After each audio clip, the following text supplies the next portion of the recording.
আসসালামু আলাইকুম সবাইকে। আমি এসিএস ফিউচার স্কুলের তানভীর ভাইয়া চলে আসলাম তোমাদের জন্য খুব কঠিন একটা জিনিসকে সহজ করার জন্য। ঠিক আছে, তো আমরা আজকে 1971 যে উপন্যাসটা হুমায়ুন আহমেদ লিখেছেন সেই উপন্যাসটাকে খুব সহজে পড়ব এবং আমরা এই উপন্যাসটাকে হচ্ছে দুইটা পর্বে ভাগ করেছি। আজকে হচ্ছে আমরা প্রথম পর্বটা হচ্ছে পড়ব। এখন এই উপন্যাসটা শুরু করার আগে তোমরা হয়তো ভাববে যে সমগ্র কাহিনীটাই হচ্ছে মুক্তিযুদ্ধ বা হচ্ছে এই রিলেটেড যে জিনিসপত্রগুলো আছে তা নিয়ে। এখানে কিন্তু আসলে পুরোপুরি বিষয়টা এমন না। এখানে অনেকগুলো চরিত্র রয়েছে, এই চরিত্রগুলার অনেক কাহিনী তোমরা এখান থেকে জানতে পারবে, অনেকগুলো পরিবার আছে সেগুলো তোমরা জানতে পারবে এবং কতগুলো পার্ট আছে এই উপন্যাসটা। ঠিক আছে, প্রথম যেই পার্টটা সেই পার্ট থেকে আমরা শুরু করব এবং দেখো আমি লিখেছি 1971 মূল পাঠ। মূল পাঠ মানে হচ্ছে আমরা উপন্যাসটা হচ্ছে এখানে পড়ব। তো 1971 মূল পাঠটার যে প্রথম পার্ট সেই পার্টটা শুরু হয় হচ্ছে মীর আলীর কাহিনী দিয়ে। ঠিক আছে, তো চলো আমরা হচ্ছে মীর আলীর কাহিনীতে হচ্ছে চলে যাই। আমরা পুরো উপন্যাসটাকে এরকম সুন্দর করে সাজিয়ে সাজিয়ে হচ্ছে পড়বো, শর্টকাটে পড়বো, কারণ হচ্ছে পরীক্ষার আগের রাতে তোমরা বই খুলে তোমাদের মাথা নষ্ট হয়ে যায়, কারণ তোমরা জানো না কি করবা। তো সেই জায়গায় তোমরা যেহেতু ধরো হচ্ছে একটু উপন্যাসটাকে ইগনোর করো, মনে করো যে পরে পরে নিব না, আসলে দিন শেষে তখন আর পড়া হয় না। তো সেইটাকে মাথায় রেখে আমি জিনিসটাকে এই সুন্দর সুন্দর ইনফরমেশন ভাগ ভাগ করে সাজিয়েছি যাতে পুরোপুরি জিনিসটা তোমাদের মাথায় একদম সেট হয়ে যায়। তো এই ক্লাসে তোমরা যেটা করবা সেটা হচ্ছে ভাইয়ার কথাটা মনোযোগ দিয়ে শুনবা, কারণ ভাইয়া তোমাদেরকে এখন পুরো কাহিনীটা সুন্দর করে হচ্ছে বলবে। তো দেখো মীর আলী, তো মীর আলী একজন বয়স্ক লোক যিনি হচ্ছে নীলগঞ্জ এই গ্রামটাতে হচ্ছে থাকেন।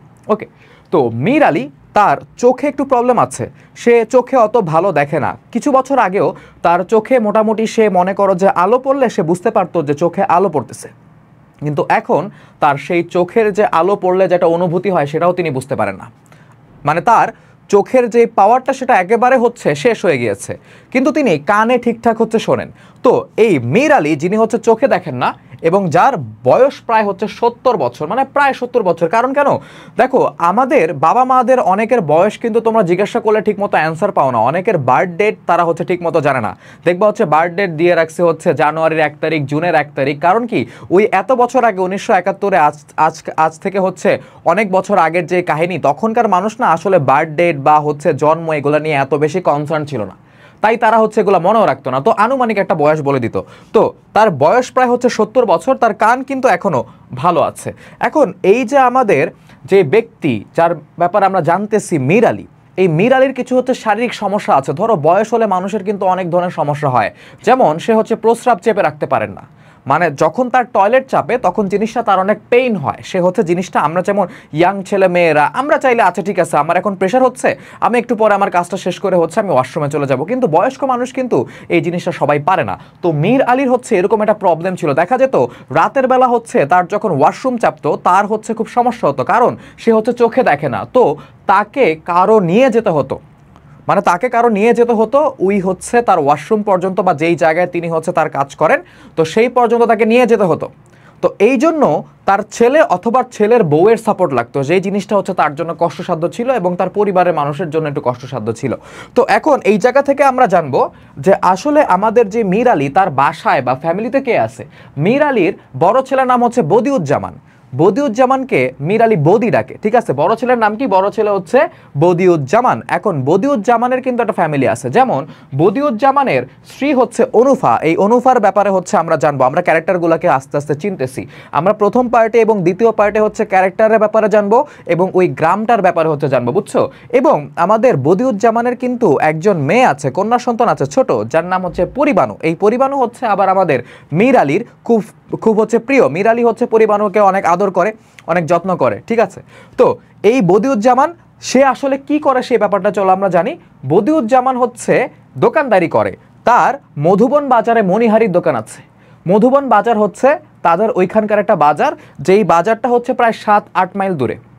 আমাদের বদিউজ্জামান হচ্ছে অনেক পরিশ্রম করে, সে প্রতিদিন হচ্ছে এরকম 7 মাইল হচ্ছে হেঁটে যায়, আবার আসে, দোকান করে, দেন হচ্ছে বাড়িতে চলে আসে। তো তার অনেক পরিশ্রম হয়। তো বদিউজ্জামানের ঘুমটা হচ্ছে অনেক গাঢ় হয়, বুঝতে পারছো? তো এই বদিউজ্জামান হচ্ছে মণিহারির দোকান চালায়। এখন মণিহারি মানে কি? মণিহারি মানে হচ্ছে যেই দোকানে মোটামুটি সব ধরনের জিনিসপত্রই পাওয়া যায়, মুদি দোকান যেটাকে বলে। ধরো তুমি ওই জায়গায় চাল ডাল কিনতে গেলেও পাবা, বিস্কুটও পাবা, তেল পাবা, ঠিক আছে, খাতা কলমও পাবা, ওকে, চকলেটও পাবা, সব টাইপের জিনিসপত্র। আবার ধরো হচ্ছে যে জিনিসপত্রগুলো ছোটোখাটো জিনিসপত্র ঘরে লাগে, এগুলো হচ্ছে মণিহারির দোকানে পাওয়া যায়। তো এই দোকানগুলো হচ্ছে গ্রামগঞ্জে খুব ভালো চলে, কারণ মানুষজন চায় কি এক দোকানে যাবে, সেই দোকান থেকে হচ্ছে সব কিছু কিনে টিনে একবারে চলে আসবে। তো মানুষের আইডিয়াটা থাকে হচ্ছে এরকম। তো মণিহারির দোকান ভালো চলে। তো মোটামুটি বুঝতে পারলাম বদিউজ্জামানের অবস্থাটাও হচ্ছে তোমার মোটামুটি ভালো। এখন এই জায়গা থেকে বাকি কাহিনীতে ধরো আসি। আমরা যদি কাহিনীটা তোমাদেরকে বলি, একদিন এক রাতে হচ্ছে মীর আলীর এরকম হচ্ছে তোমার মনে করো যে প্রেশার চাপে, তার হচ্ছে ওয়াশরুমে যেতে হবে, সে হচ্ছে বদিউজ্জামানকে ডাকে, কিন্তু বদিউজ্জামানের ঘুমটা হচ্ছে খুব গাঢ় হয়। যেহেতু বদিউজ্জামান হচ্ছে অনেক পরিশ্রম করে, তার ঘুমটা অনেক গাঢ় হয়। তো বদিউজ্জামান তার ডাকে সাড়া দেয় না। ডাকে সাড়া কে দেয়? তার ছেলের বউ অনুফা।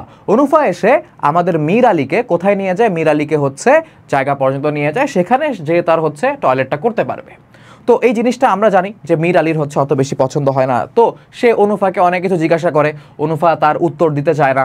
দিন শেষে জিজ্ঞেস করে যে আজকে হচ্ছে চাঁদ উঠছে কিনা, পূর্ণিমা কিনা, জ্যোৎস্না কিনা। তো অনুফা বলে এগুলো জিজ্ঞেস করে কি লাভ, আপনি কাজ শেষ করে চলেন হচ্ছে ঘরে চলে যাই। তো সে বলে যে আমি একটু মনে করো যে বসতে চাই এই জায়গাতে। বলে অনুফা বলে বসার দরকার নেই, আপনি হচ্ছে ঘরে চলে যান, আপনাকে ঘরে নিয়ে যায়। বলছে ফজর রক্ত হয়েছে কিনা? না, ফজর রক্ত হইতে হচ্ছে অনেক দেরি। আপনি যে ভাবতেছেন ফজর রক্ত, বাবা ফজর রক্ত হইতে অনেক দেরি, আপনি হচ্ছে চলেন ঘরে চলেন। তো সে আবার মনে করে ঘরে চলে যায়। তো একবার হচ্ছে মীর আলীর যদি ঘুম ভাঙে রাতের বেলা, মীর আলীর হচ্ছে ঘুম আর আসে না। তো তখন সে কি করে? সে হচ্ছে জেগে জেগে বিভিন্ন শব্দ শুনে, যেমন টিনের চালে কি শব্দ হয় সে শুনে ভাবে হয়তো বানর শব্দ করতেছে, বা এই যে খাটের নিচে যে হাঁসগুলা থাকে সেই হাঁসগুলা হচ্ছে একটু ডেকে ওঠে। তখন ভাবে যে আশপাশ দিয়ে হচ্ছে শেয়াল যাচ্ছে, বাড়ির আশপাশ দিয়ে শেয়াল যাচ্ছে, তাই হচ্ছে ডেকে উঠতেছে। আবার ধরো হচ্ছে মানে যে পরিবাণু হচ্ছে কান্না করে ওঠে। কান্না করে ওঠার পরে হচ্ছে সে তার মায়ের কাছে দুধ খেতে চায়, কিন্তু অনুফা তাকে দুধ দেবে না, মেয়েকে হচ্ছে শাসন করে। এই জিনিসগুলো হচ্ছে কে?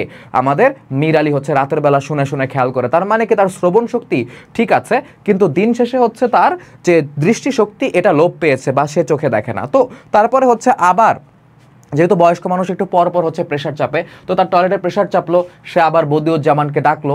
বদিউজ্জামান আসতে দেরি করে দিছে, কিন্তু মীর আলী প্রেশার ধরে না রাখতে পেরে খাটের উপর হচ্ছে তার প্রেশারটা ছেড়ে দেয়, মানে টয়লেট করে দেয় খাটের উপরেই। তো এই জিনিসটা সে খুবই লজ্জা পায়, তার আগে কখনো এরকম হয়নি। সে দেখে যে খাট ভিজে গেছে।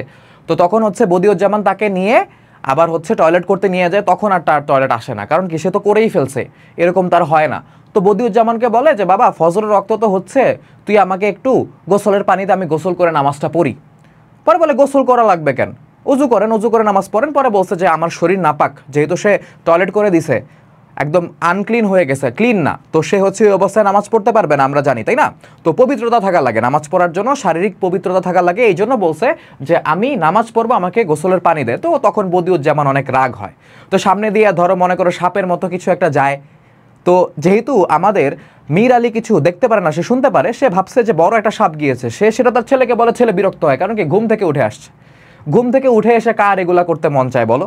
তো সে তারপরে হচ্ছে তার বাবাকে বলে যে মানে আপনি হচ্ছে দিন শেষে এই যে ওয়াশরুম যে করেন, আপনাকে হচ্ছে আমরা ঘরের মধ্যে একটা পাত্র দিয়ে দিব। এটা হচ্ছে যে বাইরে আসার আগেই তাকে বলে যে আপনাকে একটা পাত্র দিয়ে দিব, আপনি পাত্রতে করবেন আর পানি কম খাবেন। তারপরে হচ্ছে বাবাকে নিয়ে গেছিল ওয়াশরুম করতে। তো ওই অবস্থায় হঠাৎ করে আমাদের মানে মীর আলীর মনে হয় কি যে অনেক মানুষজন যাচ্ছে। বেসিক্যালি গ্রামে তখন মিলিটারি ঢুকছে, বুঝতে পারছো? মুক্তিযুদ্ধের কাহিনী পড়তেছি আমরা। মিলিটারি বলতে পাকিস্তানি মিলিটারিকে বোঝানো হচ্ছে। কোন একটা কাহিনী এই জায়গাতে আছে, সেই কাহিনীটা কি সেটা আমরা আস্তে আস্তে জানতে পারবো। গ্রামে মিলিটারি ঢুকছে।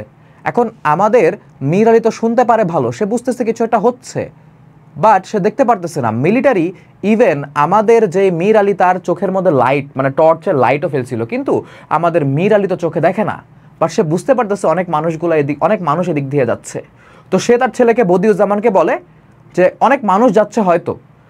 বদিউজ্জামান আবার রাগ করে, দূর আপনি বাদ দেন তো, আপনি আসেন, আপনি হচ্ছে মানে ঘরে আসেন, আপনার হচ্ছে এত দেখার দরকার নাই, বিরক্ত হচ্ছে আর কি। তো মোটামুটি কাহিনীটা হচ্ছে ওই জায়গাতে তোমার শেষ হয়ে যায়। দেখো এই জিনিসটাই কিন্তু এখানে তোমাদেরকে একদম সুন্দর মতো কাহিনীটাকে আমি ছোট করে নিয়ে আসছি। স্লাইডটা তোমরা যখন পরে দেখবা তোমরা বুঝতে পারবা। দেখো এই যে আমাদের যে মীর আলী অনুফাকে বলছিল যে আমি উঠানে বসতে চাই, ঠিক আছে, অনুফা মানা করে।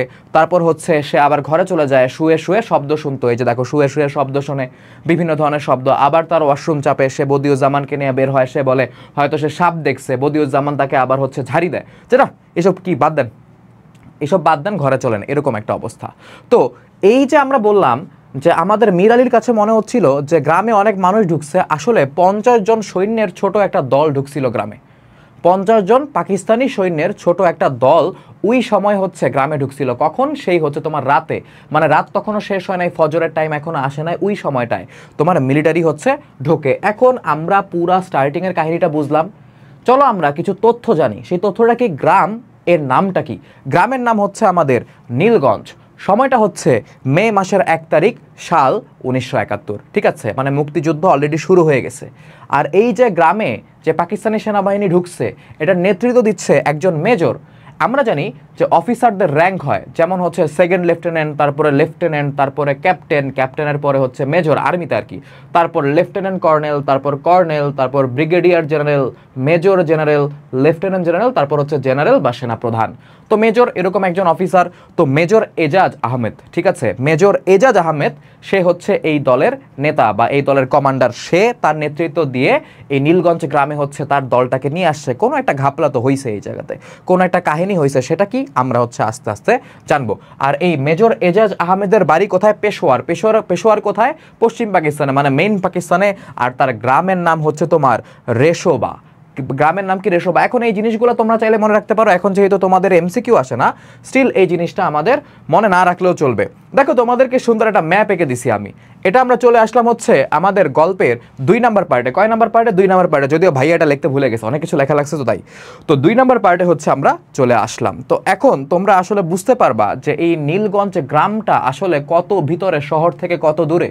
তো তোমরা দেখে অবাক হবা যে এরকম একটা জায়গায় মিলিটারি চলে গেল, পাকিস্তানি আর্মি চলে গেল পাকিস্তান থেকে এসে, without any reason, without any cause. না, এরকম তো হওয়ার কথা না, অবশ্যই কারণ রয়েছে। তো চলো আমরা স্টার্ট করব হচ্ছে নান্দাইল রোড থেকে, ঠিক আছে। নান্দাইল রোড হচ্ছে ছোট একটা স্টেশন, ভৈরব লাইনের ছোট একটা হচ্ছে তোমার স্টেশন। দেখো বলে দিছে যে ছোট্ট গরিব স্টেশন। এই নান্দাইল রোড একটা স্টেশনের নাম, যেই স্টেশনে হচ্ছে ট্রেন এত বেশি থামে না, মানে ওই জায়গায় অত বেশি মানুষ ওই জায়গা থেকে যাতায়াত করে না, এই জন্য হচ্ছে তোমার ট্রেন থামে না। এখন এই নান্দাইল রোড থেকে যদি আমরা 10 মাইল উত্তর দিকে যাই, দেখো নান্দাইল রোড থেকে যদি আমরা 10 মাইল, মাইল আমরা জানি 1.61 কিলোমিটারে 1 মাইল হয়, এরকম আমি যদি ভুল না হয়ে থাকি। তো 10 মাইল উত্তর দিকে যদি হচ্ছে আমরা ওই নান্দাইল স্টেশন থেকে যাই, অলরেডি দেখো নান্দাইল স্টেশন হচ্ছে ওই ভৈরব লাইনের একটা খুবই ছোট্ট গরিব স্টেশন, ওইখানে অলরেডি মানুষ অত যাতায়াত করে না। ওই জায়গা থেকে আরো 10 মাইল ভিতরে আমাদের যাইতে হবে, মানে কোন প্রত্যন্ত এলাকা, ঠিক আছে, মানে বলে না যে কোন চিপার মধ্যে নিয়ে যাচ্ছে আমাকে, ব্যাপারটা হচ্ছে এরকম, খুবই প্রত্যন্ত এলাকা। তো এই জায়গায় 10 মাইল যদি আমরা উত্তর দিকে যাই, তাহলে বাজে রাস্তায়, পুরো রাস্তাটা হচ্ছে বাজে, অত ভালো হচ্ছে তোমার যানবাহন এদিক দিয়ে চলতে পারে না, রাস্তার অবস্থা খুবই খারাপ। 10 মাইল যদি উত্তর দিকে যাই, তাহলে আমরা পাবো হচ্ছে রুয়াইল বাজার।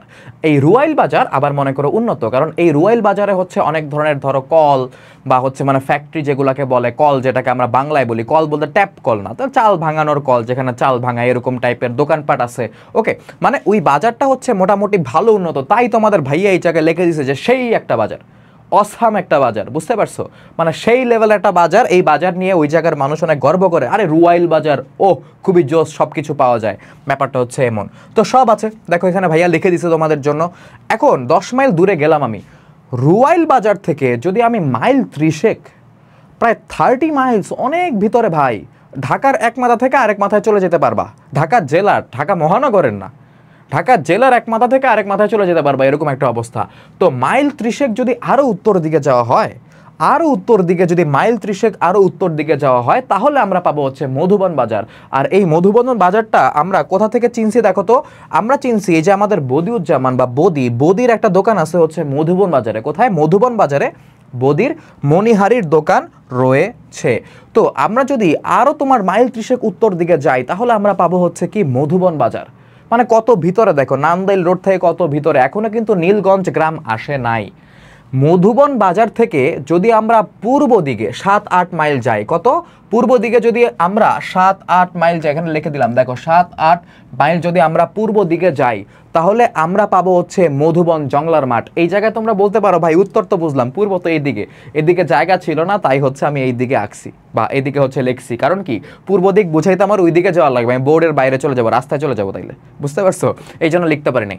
তো এই মধুবন বাজার, এই মধুবন বাজারটা থেকে যদি 7-8 মাইল পূর্ব দিকে যাওয়া যায় তাহলে দেখো এই জায়গাতে হচ্ছে একটা তোমার জঙ্গলের মতো পাওয়া যাবে যেটাকে বলা হয় মধুবন জংলার মাঠ। একটা জঙ্গলের মতো পাওয়া যাবে যেটাকে বলা হয় মধুবন জংলার মাঠ। আর এই মধুবন জংলার মাঠের পাশেই হচ্ছে আমাদের নীলগঞ্জ গ্রাম রয়েছে। মধুবন জংলার মাঠের পাশেই হচ্ছে আমাদের কি গ্রাম রয়েছে? নীলগঞ্জ গ্রামটা হচ্ছে রয়েছে। গেল।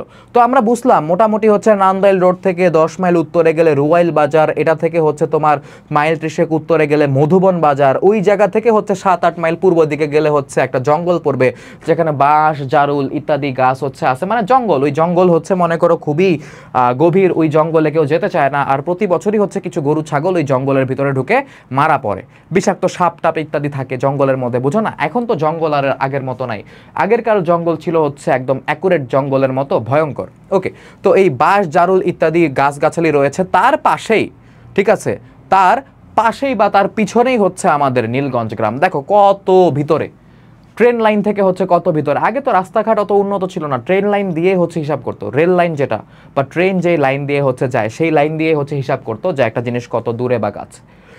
এছাড়াও মনে করো যে তোমরা বলতে পারো যে ভাই তখন তো আসলে নৌকা বা জাহাজ দিয়ে মানুষ চলাচল বেশি করতো, কিন্তু ওই জায়গায় হচ্ছে নদী নালা ইত্যাদি জিনিসপত্র একটু কম ছিল। এই জন্য দেখো এই জায়গায় বলা আছে যে উজান দেশ, আমি একটা স্যাড ইমোজি দিয়ে দিছি। উজান দেশ মানে কি? ওই জায়গায় অত পানি নেই।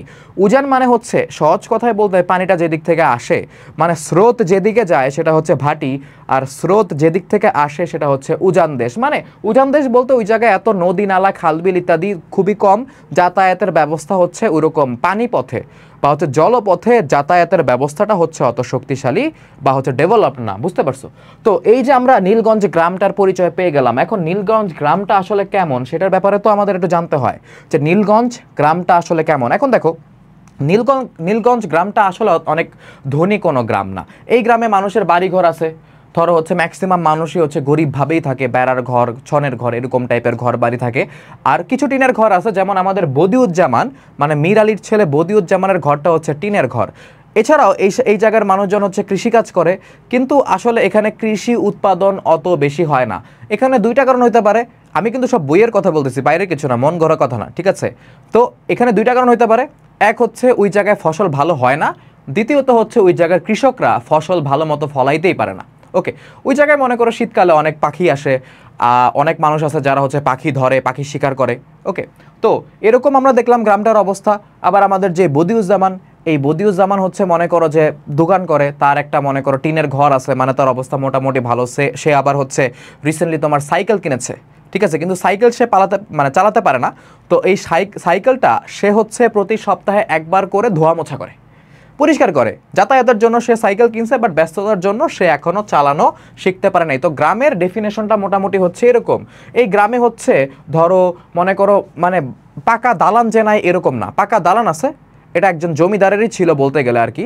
তো এই তোমার মনে করো পাকা দালান আছে, এছাড়া তোমার মনে করো যে স্কুল আছে, মসজিদ আছে, আরও আছে কিছু হচ্ছে তোমার মানুষ। তো সেই মানুষগুলোর ব্যাপারেই হচ্ছে আমরা এখন এই পরের স্লাইডটাতে হচ্ছে তোমার জানবো। তো চলো আমরা হচ্ছে এই পরের স্লাইডটা থেকে হচ্ছে জানার চেষ্টা করি। মানে আমি তোমাদেরকে বলছি যে এই পার্টে আমরা গ্রামের ব্যাপারে জানবো এবং গ্রামে যে মানুষগুলো আছে সেই মানুষগুলোর ব্যাপারেও হচ্ছে আমরা জানবো।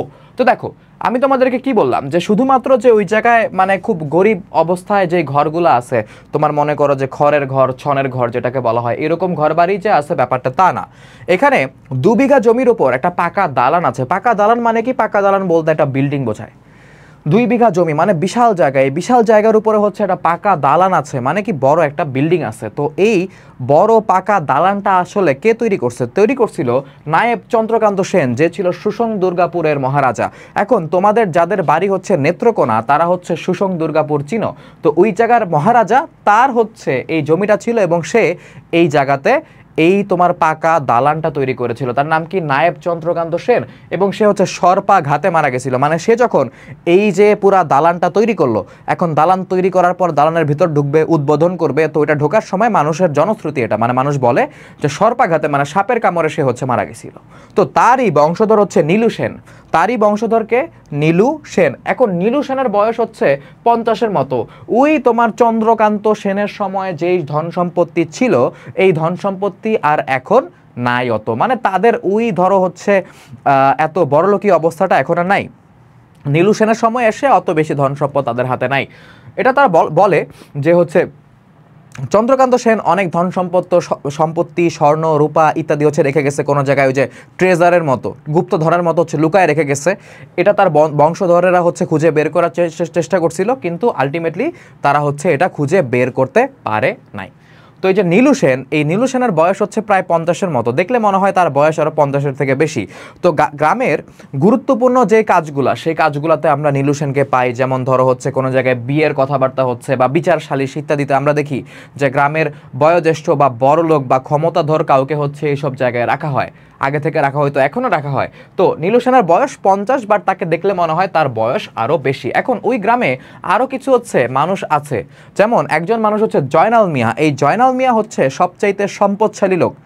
ওকে, তার অনেক জমি জমা আছে। এছাড়াও হচ্ছে মধুবন বাজারে তার 2টা ঘর আছে। ঘর আছে মানে হচ্ছে দোকানের মতো আছে। এটা সে হয়তো চালায় বা হচ্ছে ভাড়া দিয়ে রাখছে, এরকম কিছু।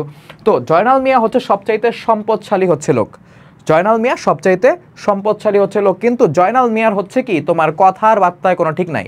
ধরো তোমার সাথে আইসা একটা কথা বলতেছে, তোমার সাথে ধরো হচ্ছে আমার শত্রুতা, তোমার সাথে গিয়ে একটা কথা বলবে তোমার সাপোর্টে, আমার কাছে আইসা আবার তোমার অপোজিশনে কথা বলবে যাতে আমার সাপোর্টটা পায়। মানে এক এক জায়গায় সে এক এক রকম কথাবার্তা বলে, মানে তার কথাবার্তার কোনো ঠিক নাই। যেমন নীলু সেন কিন্তু আবার এরকম না, নীলু সেনের কথাবার্তা ভালো, কিন্তু জয়নাল মিয়া হচ্ছে এরকম এক এক জায়গায় এক এক কথা বলে। তাই এই ব্যাপারটা তার একটু নেগেটিভ। কিন্তু সে যেহেতু ধরো হচ্ছে গ্রামের সবচাইতে সম্পদশালী লোক, তো এই জিনিসটা নিয়ে কেউ তেমন একটা চিন্তা ভাবনা করে না। তো আমরা আরও আসবো। দেখো আরও তোমার মনে করো কিছু চরিত্র আছে, সেই চরিত্রগুলোর ব্যাপারে হচ্ছে জানি। তো এই গ্রামে আসলে 2জন বিদেশি লোক আছে। কি আছে? 2জন বিদেশি লোক আছে। বিদেশি লোক বলতে কি, আসলে তারা হচ্ছে ইন্ডিয়া, ভারত, পাকিস্তান, আমেরিকা থেকে আসছে না, ব্যাপারটা ওইটা বোঝানো হচ্ছে না। তখন ওই জায়গা থেকে মানুষ, মানে আমেরিকান বা হচ্ছে ইংল্যান্ডের মানুষজন হচ্ছে এই জায়গায় আসতো না। বিদেশি বলতে আসলে ওই গ্রামের লোক না, কিন্তু ওই গ্রামে থাকে, মানে অন্য কোনো জায়গা থেকে বা অন্য কোনো গ্রাম থেকে আসছে, এটা বোঝানো হচ্ছে বিদেশি লোক বলতে। ওকে, তো এই বিদেশি এরকম লোক ছিল 2জন। একজন ছিল হচ্ছে হাই স্কুলের বা হচ্ছে তোমার মানে আমাদের যে হচ্ছে প্রাইমারি স্কুল আছে, হাই স্কুল না সরি, প্রাইমারি স্কুলের হেডমাস্টার এবং হচ্ছে মসজিদের ইমাম। তো ইমাম সাহেব সে হচ্ছে এই মসজিদে, মানে আমাদের নীলগঞ্জ যে মসজিদ আছে সেই মসজিদের হচ্ছে ইমামতি করে। কেন এরকম একটা প্রত্যন্ত এলাকায় বা দুর্গম এলাকায়, বইয়ে যেটা বলা হয়েছে দুর্গম এলাকা, এই দুর্গম এলাকায় কেন হচ্ছে ইমাম সাহেব ইমামতি করতে আসছে, এটা হচ্ছে অনেকেই জানে না। এখন ইমাম সাহেব তো আর এই এলাকার স্থায়ী না, সে আসছে এলাকার বাইরে থেকে। তো সে থাকে কোথায়? সে থাকে হচ্ছে তোমার এই জয়নাল মিয়ার বাড়িতে, মানে থাকে না এক্স্যাক্টলি, মাসের 15 দিন সে জয়নাল মিয়ার বাড়িতে খায় এবং বাকি 15 দিন সে হচ্ছে গ্রামের অন্যান্য মানুষের ঘরে মিলিয়ে ঝিলিয়ে হচ্ছে খায়। যেহেতু ইমাম সাহেবের কোনো হচ্ছে ফ্যামিলি নাই এই জায়গায়, বউ বাচ্চা নাই, তাকে রান্না করে খাওয়াবে কে, তাই না? তো সে জয়নাল মিয়ার বাড়িতে মাসের অর্ধেক সময় হচ্ছে খায়। এখন রিসেন্টলি আজিজ মানে আমাদের যে হচ্ছে ইমাম সাহেব, সেই ইমাম সাহেবের একটা ইচ্ছা জাগছে। সেটা হচ্ছে সে এই গ্রামে স্থায়ী হইতে চায়, মানে পার্মানেন্ট হতে চায়। কিভাবে পার্মানেন্ট হওয়ার জন্য? তার জমি লাগবে, বাড়িঘর লাগবে, বিয়ে শাদী করতে হবে। তো সে হচ্ছে মানে এই ইমাম গ্রামে বিয়ে শাদী করে স্থায়ী হতে চায়। এখন তার তো জায়গা জমি লাগবে, মানে একটু চাষাবাস করার জন্য, যেহেতু গ্রামের মানুষজন কৃষিকাজ করে, তো চাষাবাস করার জন্য তার হচ্ছে জায়গা জমি লাগবে। তো এইটার জন্য সে জয়নাল মিয়া যেহেতু গ্রামের সবচাইতে বড় লোক মানুষ, জয়নাল মিয়াকে বলছে যে ভাই আমাকে একটা জমি দেন। বাট জয়নাল মিয়া আসলে শুনেও না শোনার ভান করতেছে, মানে দিতে চায় না আর কি। ধানি জমি, মানে যেই জমিতে ধান হয়, এরকম জমি দিতে পারে শুধুমাত্র জয়নাল মিয়া, সে আসলে দিতে চায় না, এই জন্য হচ্ছে ব্যাপারটাকে একটু ইগনোর করে যায়। তো এই হচ্ছে আমাদের ইমাম সাহেবের কথা। আজিজ মাস্টারের কথায় আসি। আজিজ মাস্টার হচ্ছে প্রাইমারি স্কুলের হেডমাস্টার এবং সবাই তাকে সমীহ করে। সমীহ মানে কি? তাকে গোনে, বলে না যে আমারে তো গোনেই না, এই লোক তো আমারে গোনেই না, কেউ তো আমাকে গোনে না, মানে গ্রামের সব মানুষ তাকে হচ্ছে গোনে। এখন আসলে চলো আমরা দেখি আজিজ মাস্টারের ব্যাপারে একটু মানে জানার চেষ্টা করি। আজিজ মাস্টারের বয়স 38। ওকে, এবং তিনি হচ্ছে একজন রোগা মানুষ, মানে সে অত সুস্থ না, তার হাঁপানির রোগ আছে, হাঁপানির টান আছে, মানে তার অ্যাজমা হয়, মানে এরকম ঠিক আছে, মানে শ্বাস নিতে পারে না, কষ্ট হয় তার। তো এই যে আজিজ মাস্টার, এই আজিজ মাস্টার হচ্ছে কি আমাদের ওই প্রাইমারি স্কুলের হেডমাস্টার। তো এই আজিজ মাস্টারকে সবাই সমীহ করে, কারণ প্রথমত হচ্ছে সে হেডমাস্টার, সে একজন শিক্ষিত লোক, সে বিএ পর্যন্ত পড়ছে। বিএ বলতে ব্যাচেলর অফ আর্টস, মানে অনার্স বোঝায়। তো বিএ পর্যন্ত সে পড়ছে, কিন্তু বিএ সে পাশ করেনি, তার ইচ্ছা আছে সে পরীক্ষা আবার দিবে, বাট সে কবে দিবে কেউ জানে না। তো এই আজিজ মাস্টার সে তো মাস্টারই করে, আবার সে কবিতাও লেখে, সে খুব ভালো কবিতা লিখতে পারে, বুঝতে পারছো? এখন সে থাকে কোথায়? সে থাকে হচ্ছে এই আমাদের জয়নাল মিয়ার বাড়িতে। এখন যেহেতু জয়নাল মিয়া গ্রামের সবচাইতে সম্পদশালী লোক, তো গ্রামের ম্যাক্সিমাম দায়িত্ব দেখা যাবে হচ্ছে জয়নাল মিয়াকেই নিতে হয়। এটা হচ্ছে গ্রামের নিয়ম। যার সবচেয়ে বেশি টাকা আছে, যার খাবার দাবারের অভাব নেই, সে হচ্ছে গ্রামের এই সকল ইমাম, মাস্টার বা অন্য মানুষকে হচ্ছে তাদের ঘরে রাখে। তো আজিজ মাস্টার হচ্ছে থাকে খায় জয়নাল মিয়ার বাড়িতে। জয়নাল মিয়ার যে হচ্ছে বউ বা ওয়াইফ, তাকে হচ্ছে আজিজ মাস্টার ভাবি ডাকে। কিন্তু জয়নাল মিয়ার যে বড় মেয়ে, যার নাম হচ্ছে মালা, সেই মালাকে দেখলেই দেখো এই ইমোজির মতো আমাদের আজিজ মাস্টার বিচলিত হয়ে যায়। মানে তার এরকম লাগে, ও কী করবো, ও মালা চলে আসছে, লজ্জা লাগতেছে। ও যখনই মালা বলে যে মামা আরেকটু দেই, মানে খাবার দেওয়ার কথা বলতেছে, তো আরেকটু দেই, তো সেই জিনিসটা হচ্ছে কি মানে আমাদের আজিজ মাস্টার নিতে পারে না। কারণ কি, সে মালাকে পছন্দ করে। এখন আজিজ মাস্টারের এত বয়স, মালা কিন্তু অনেক ছোট, 13-14 বছর বয়স মালার। তো এই জিনিসটাকে তোমরা আবার হাসাহাসি হা হা হি হি করো না, গল্পের কাহিনী এটা আমি তোমাদেরকে বলতেছি। আজিজ মাস্টারের কেন ভালো লাগছে, আজিজ মাস্টার ভালো না খারাপ, ঠিক আছে, তার চরিত্র বিশ্লেষণ তোমাকে করতে হবে না, ওকে, এটা বাদ। আজিজ মাস্টারের কাহিনী জানা হচ্ছে তোমার কাজ। তো এই জায়গায় আজিজ মাস্টার আসলে মালাকে নিয়ে কবিতা লেখে। যেহেতু সে মালাকে পছন্দ করে, মালাকে দেখলে বিচলিত হয়ে যায়, তার মন উড়ু উড়ু করা শুরু করে, ঠিক আছে, মন মাঝি হয়ে যায়, মন মাঝি রে বল না কোথায়। তো এরকম একটা গানের মতো হচ্ছে সে সুর ফিল করতে পারে মনের মধ্যে। তাই কবিতাগুলা লেখে হচ্ছে আমাদের এই মালাকে নিয়ে, এবং সে কবিতাগুলা মনে করো নিউজ পেপারে প্রকাশ করার চেষ্টা করে। কারণ তখন তো আর ওই যে বইয়ে কবিতা ছাপা হইতো না, তাই না, নিউজ পেপারে হচ্ছে কবিতা ছাপা হইতো। তো এরকম একটা পত্রিকা আছে কিষাণ পত্রিকা, এই কিষাণ পত্রিকায় হচ্ছে তার কবিতাগুলা সে হচ্ছে ছাপানোর চেষ্টা করছে এবং সফলও হয়েছে। তো আজিজ মাস্টারের ব্যাপারে আমরা জানলাম। এখন আমরা দেখব হচ্ছে তোমার মানে এই জলাভূমি আছে, মানে আরও 3টা পার্ট আছে। জলাভূমি বলতে কি, গ্রামের এক প্রান্তে জলাভূমি আছে। জলাভূমি বলতে যেখানে মনে করো পানি আছে, ওকে, মানে পানির সোর্স আছে, এরকম একটা জায়গা যেখানে কৈবর্তরা থাকে। এরা বেসিক্যালি তোমার মাছ ধরে বা পানির আশেপাশে থেকে জীবিকা নির্বাহ করে, এই জন্য হচ্ছে তোমার কৈবর্ত বলা হয়। মাছ ধরা হচ্ছে এদের কাজ। এরা মাছ ধরার মৌসুমে, মানে যখন হচ্ছে তোমার পানি বেড়ে যায়, নদীতে বা খালে হচ্ছে পানি বেড়ে যায়, মানে এছাড়াও তোমার বলা হয়েছে যে একদম কাস্তের মতো হচ্ছে তোমার এক মানে খাল বা হচ্ছে জলাধার এই গ্রামটাকে হচ্ছে ঘিরে রাখছে, সেটা তোমরা বইয়ের মধ্যে পাবা। তো এই জায়গায় তোমার কৈবর্তরা মাছ ধরে, যখন মাছ ধরার টাইম হয় তখন মাছ ধরে, আর বছরের অন্যান্য টাইম যখন তাদের ফ্রি টাইম থাকে তখন চুরি ডাকাতি করে। তাই কৈবর্তরা হচ্ছে একটু রিস্কি, মানে এরা হচ্ছে একটা রিস্কি গোষ্ঠী। তাই ম্যাক্সিমাম মানুষজন এদের সাথে কোনো প্রবলেম করে না, বা কৈবর্তরা কি করতেছে না করতেছে সেটা নিয়ে হচ্ছে গ্রামের মানুষজন অত মাথা ঘামায় না বা নাক গলানোর চেষ্টা করে না, কারণ জানে কৈবর্তরা সমস্যা করতে পারে তাদের সাথে।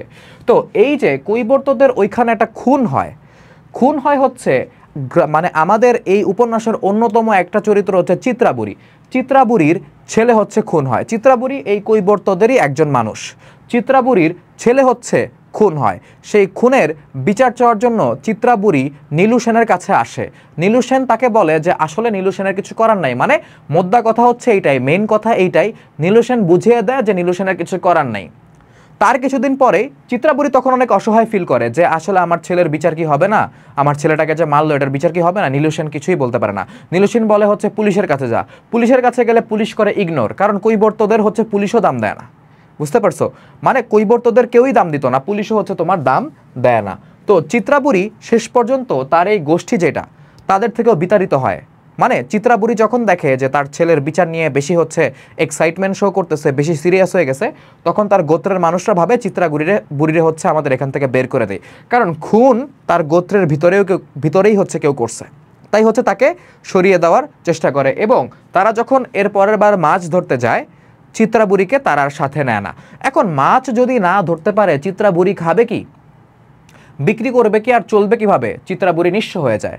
তারপর সে হচ্ছে নীলগঞ্জ গ্রামে ভিক্ষা করা শুরু করে। নীলগঞ্জ গ্রাম এমনিতেই হচ্ছে অনেক দরিদ্র, তাই বইয়ে লেখা আছে হতদরিদ্র নীলগঞ্জের প্রথম ভিক্ষুক। হতদরিদ্র নীলগঞ্জের প্রথম ভিক্ষুক মানে কি? এই দরিদ্র নীলগঞ্জ মানে নীলগঞ্জ তো এমনিই দরিদ্র, তার উপরে এখানে ভিক্ষুক কোত্থেকে আসবে? সবাই গরিব, এখানে ভিক্ষা করার তো কোনো কথা নাই। কে ভিক্ষা দিবে? কে কাকে টাকা দিয়ে সাহায্য করবে? কারোই তো অত অবস্থা নাই, তাই না? তো এরকম নীলগঞ্জ, হতদরিদ্র নীলগঞ্জের প্রথম ভিক্ষুক হচ্ছে আমাদের চিত্রা বুড়ি। ঠিক আছে, গ্রামে আরেকজন লোক আছে যে হচ্ছে তোমার মতি মিয়ার শালা নিজাম। মতি মিয়ার শালা বা শ্যালক নিজাম হচ্ছে গ্রামের আরেকজন মানুষ যে হচ্ছে পাগল। নিজাম বছরের ম্যাক্সিমাম টাইম মানে বেশিরভাগ সময় ভালো থাকে, কিছু কিছু দিন তার মাথা নষ্ট হয়ে যায়। যখন তার মাথা নষ্ট হয়ে যায় সে তার গায়ে কোনো বস্ত্র রাখে না, সব ছেড়ে দেয়, মানে ফেলে দেয়, খুলে ফেলে। তারপর সে চলে যায় হচ্ছে জংলার মাঠে মানে জঙ্গলে, যেখানে স্বাভাবিক মানুষ যেতে সাহস করে না। আমাদের যে পাগলকে নিজাম হচ্ছে জঙ্গলে চলে যায় এবং সুস্থ সমেত ফিরেও আসে। আর ঢাকা শহরে দেখবা পাগলদের মানুষজন অত বেশি হচ্ছে দেখে না, যে সর দূরে দূরে দূরে এরকম একটা ভাব করে। বাট গ্রামে পাগলদের কিন্তু মানুষজন অনেক আদর করে, এই জিনিসটা তোমরা খেয়াল করে দেখো। তো আমরা মোটামুটি এখান থেকে বুঝতে পারলাম যে আমাদের নীলগঞ্জ গ্রামে আসলে কত মানুষ আছে, কি পরিমাণ মানুষ আছে এবং তাদের আসলে পরিচয়টা কি, বুঝতে পারছো? তো এখন আমরা চলে যাব হচ্ছে 3 নম্বর পার্টে। 3 নম্বর পার্টে আমরা মেইনলি দেখব হচ্ছে গ্রামে যে মিলিটারি এসেছে এই জিনিসটা কে কখন দেখলো বা বুঝলো। গ্রামে মিলিটারি এসেছে এই জিনিসটা তো অলরেডি মনে করো যে আমাদের মানে মীর আলী একটু হলেও বুঝছে। এখন আমরা দেখব চিত্রা বুড়ি কিভাবে বুঝলো। এখন চিত্রা বুড়ি নিঃস্ব হয়ে গেছে, চিত্রা বুড়ির কিছু নাই। তো চিত্রা বুড়ি নীল মানে আমাদের যে নীলু সেনের কাছে আসলো আশ্রয়ের জন্য। নীলু সেন তাকে একটা থাকার জায়গা দিল, একটা ঘর দিল। কিন্তু আমাদের চিত্রা বুড়ির ঘরে থাকতে ভাল লাগে না, ঘরে নাকি ঘুম আসে না। তো সে ভাবলো সে হচ্ছে মন্দিরে গিয়ে থাকবে, কারণ সে ভাবছে যে মন্দিরে গিয়ে থাকলে আসলে দেবীর বা দেবতার কাছে থাকা যাবে এবং দেবীর কাছে সে তার ছেলে বা পুত্র হত্যার বিচার চাইতে পারবে। ব্যাপারটা বুঝতে পারতেছো? তো চিত্রাবুড়ি সেনবাড়ির পাকা কালী মন্দিরের চাতালে হচ্ছে থাকা শুরু করলো। চাতাল বলতে হচ্ছে আসলে দেখবা গ্রামে ঘরের সামনে একটু বারান্দার মতো থাকে।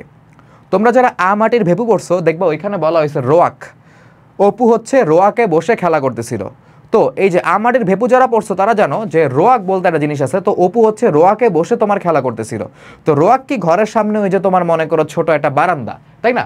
তো ওই যে তোমার মন্দিরের সামনে যে বারান্দা আছে সেই বারান্দায় হচ্ছে আমাদের চিত্রাবুড়ি কি করলো, চিত্রাবুড়ি তোমার থাকা শুরু করলো। রাতে সে সেই জায়গায় ঘুমায়।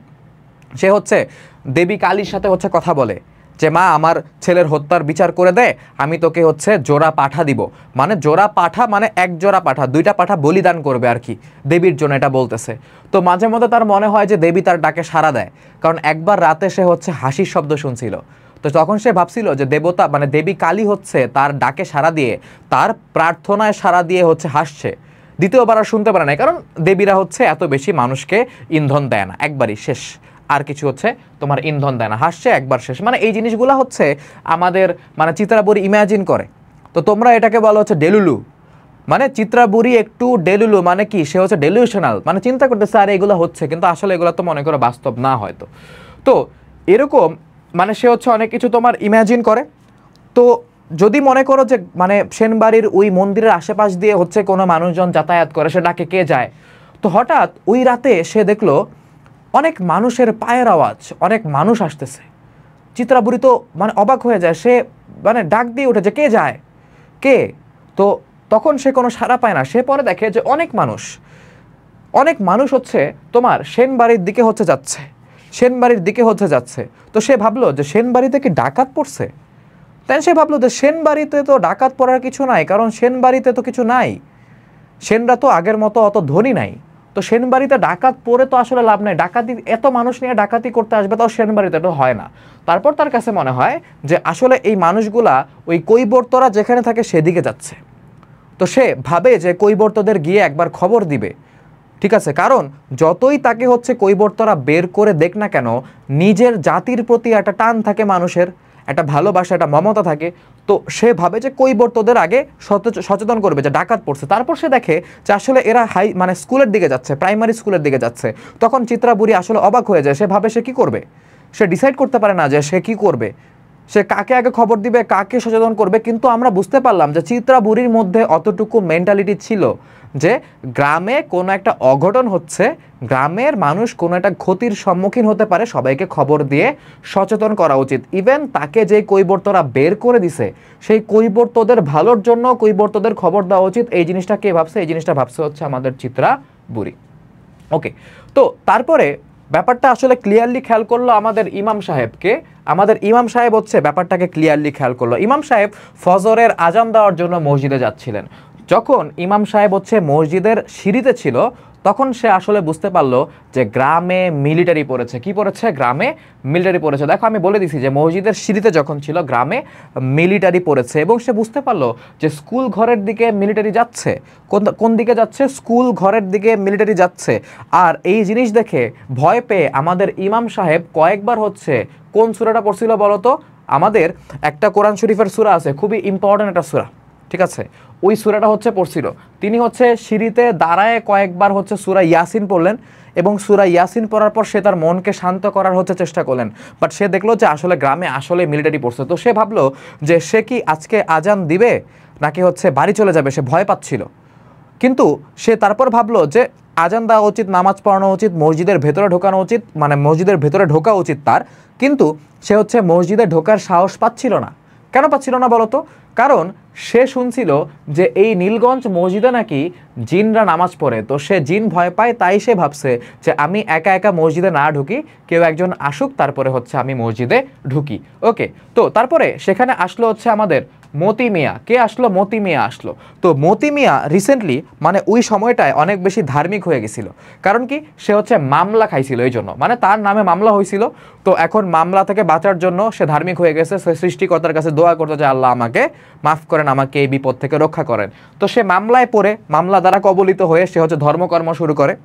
তারপর মতি মিয়ার সাথে হচ্ছে আমাদের ইমাম সাহেবের একটা মানে কথোপকথন হয়। বলে দিছি, দেখো, কনভারসেশন, একটা কথোপকথন হচ্ছে তোমার হয়। তো এই যে তোমার কথোপকথনটার মাঝখানে আবার আমাদের যে ইমাম সাহেব, সে মসজিদে ঢুকে একবার হচ্ছে কি করে, মসজিদে ঢুকে হচ্ছে একবার আজান দেন, আজান দিয়ে হচ্ছে তারপরে আবার তোমার আসেন। মানে একবার হচ্ছে মসজিদে ঢুকে আজান দেন, আজান দিয়ে আবার হচ্ছে বের হন, বের হয়ে হচ্ছে তোমার এই মতি মিয়ার সাথে হচ্ছে কি কথোপকথন করেন। মতি মিয়াকে সে বলে, কনভারসেশনটা এরকম ছিল, তার সাথে কথোপকথনটা হচ্ছে এরকম ছিল যে গ্রামে মিলিটারি পড়ছে। তো মতি মিয়া তো বিশ্বাস করতে চায় না যে মিলিটারি পড়ছে মানে কি, এটা কেমন কথা। তো বলে যে গ্রামে মিলিটারি আসছে, আমি নিজের চোখে দেখছি। মতি মিয়া বলে, আরে ভাই, অন্য জায়গায় মিলিটারি গেল না, এরকম একটা প্রত্যন্ত এরিয়ায় হচ্ছে মিলিটারি আসবে, এরকম কোনো কথা নাই। তো তার সাথে আসলে কনভারসেশনে আমাদের ইমাম সাহেব পারলো না। এরপরে আরও হচ্ছে তিনজন আসলো।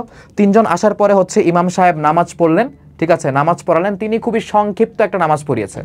তিনি খুবই সংক্ষিপ্ত একটা নামাজ পড়িয়েছেন। অন্যান্য সময় আমাদের ইমাম সাহেব নামাজটা হচ্ছে একটু দীর্ঘ করেন, এত সংক্ষিপ্ত করেন না। তিনি অনেক কথা বলেন, ওকে, মানে কোরআন হাদিসের কথা বলেন নামাজের পরে, কিন্তু তিনি নামাজটা খুবই কম সময়ের মধ্যে শেষ করে দিয়ে তিনি হচ্ছে বাড়ির দিকে রওনা করলেন। তিনি যখন বাড়ির দিকে যাওয়া শুরু করলেন, তখন তার কাছে মনে হলো স্কুল কম্পাউন্ডের গেটের কাছ থেকে কেউ একজন হচ্ছে তাকে দেখছে, ঠিক আছে, তাকে দেখছে এবং তার দিকে আসতেছে। সে সেটা দেখে খুবই ভয় পেয়ে গেল। সে দেখলো একজন নীল শার্ট পরা লোক হচ্ছে তাকে দেখছে এবং তার দিকে আসতেছে।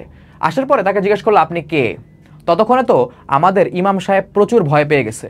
তাকে জিজ্ঞাসা করলো যে আপনি কে? বললো যে আমি এই এলাকার, মানে আমি এই এলাকার যে মসজিদ, সেই মসজিদের হচ্ছে ইমাম। আমি এই এলাকার যে মসজিদ, সেই মসজিদের হচ্ছে ইমাম। ইমাম সাহেব হচ্ছে তার পরিচয় দিল। তো তারপরে এই লোকটা তাকে হচ্ছে সালাম দিল, ইমাম সাহেবকে সালাম দিল, বললো যে আসসালামু আলাইকুম ইমাম সাহেব। তারপর বললো যে আপনি একটু ভিতরে আসেন। ইমাম সাহেব জিজ্ঞেস করলো, কেন আমি ভিতরে আসবো? তখন সে ইমাম সাহেবকে বলল যে মেজর সাহেব আপনাকে হচ্ছে ডাকছে। কে ডাকছে? মেজর সাহেব ডাকছে। তো তখন হচ্ছে আমাদের ইমাম সাহেব আরও ভয় পেয়ে গেল, এবং ভয় পাওয়ার পর সে হচ্ছে আস্তে আস্তে ওই নীল শার্ট পরা লোকটার সাথে গেল, গিয়ে হচ্ছে ভিতরে কি কাহিনী হলো সেটা আমরা জানতে পারবো একটু পরে। এর আগের পার পর্যন্ত আমরা যেটা দেখলাম সেটা হচ্ছে কি, আমাদের ইমাম সাহেবের সাথে আসলে ওই নীল শার্ট পরা যে লোকটা, এই লোকটার কথোপকথন কি ছিল। আবার আমাদের ইমাম সাহেব অনেক ভয় পাচ্ছিল, সে দোয়া ইউনুস পড়তেছিল।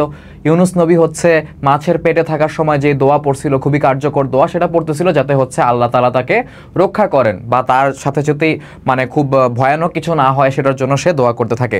আর এখন একটু অন্ধকার লাগতেছে, কারণ হচ্ছে ইলেকট্রিসিটি চলে গেছে।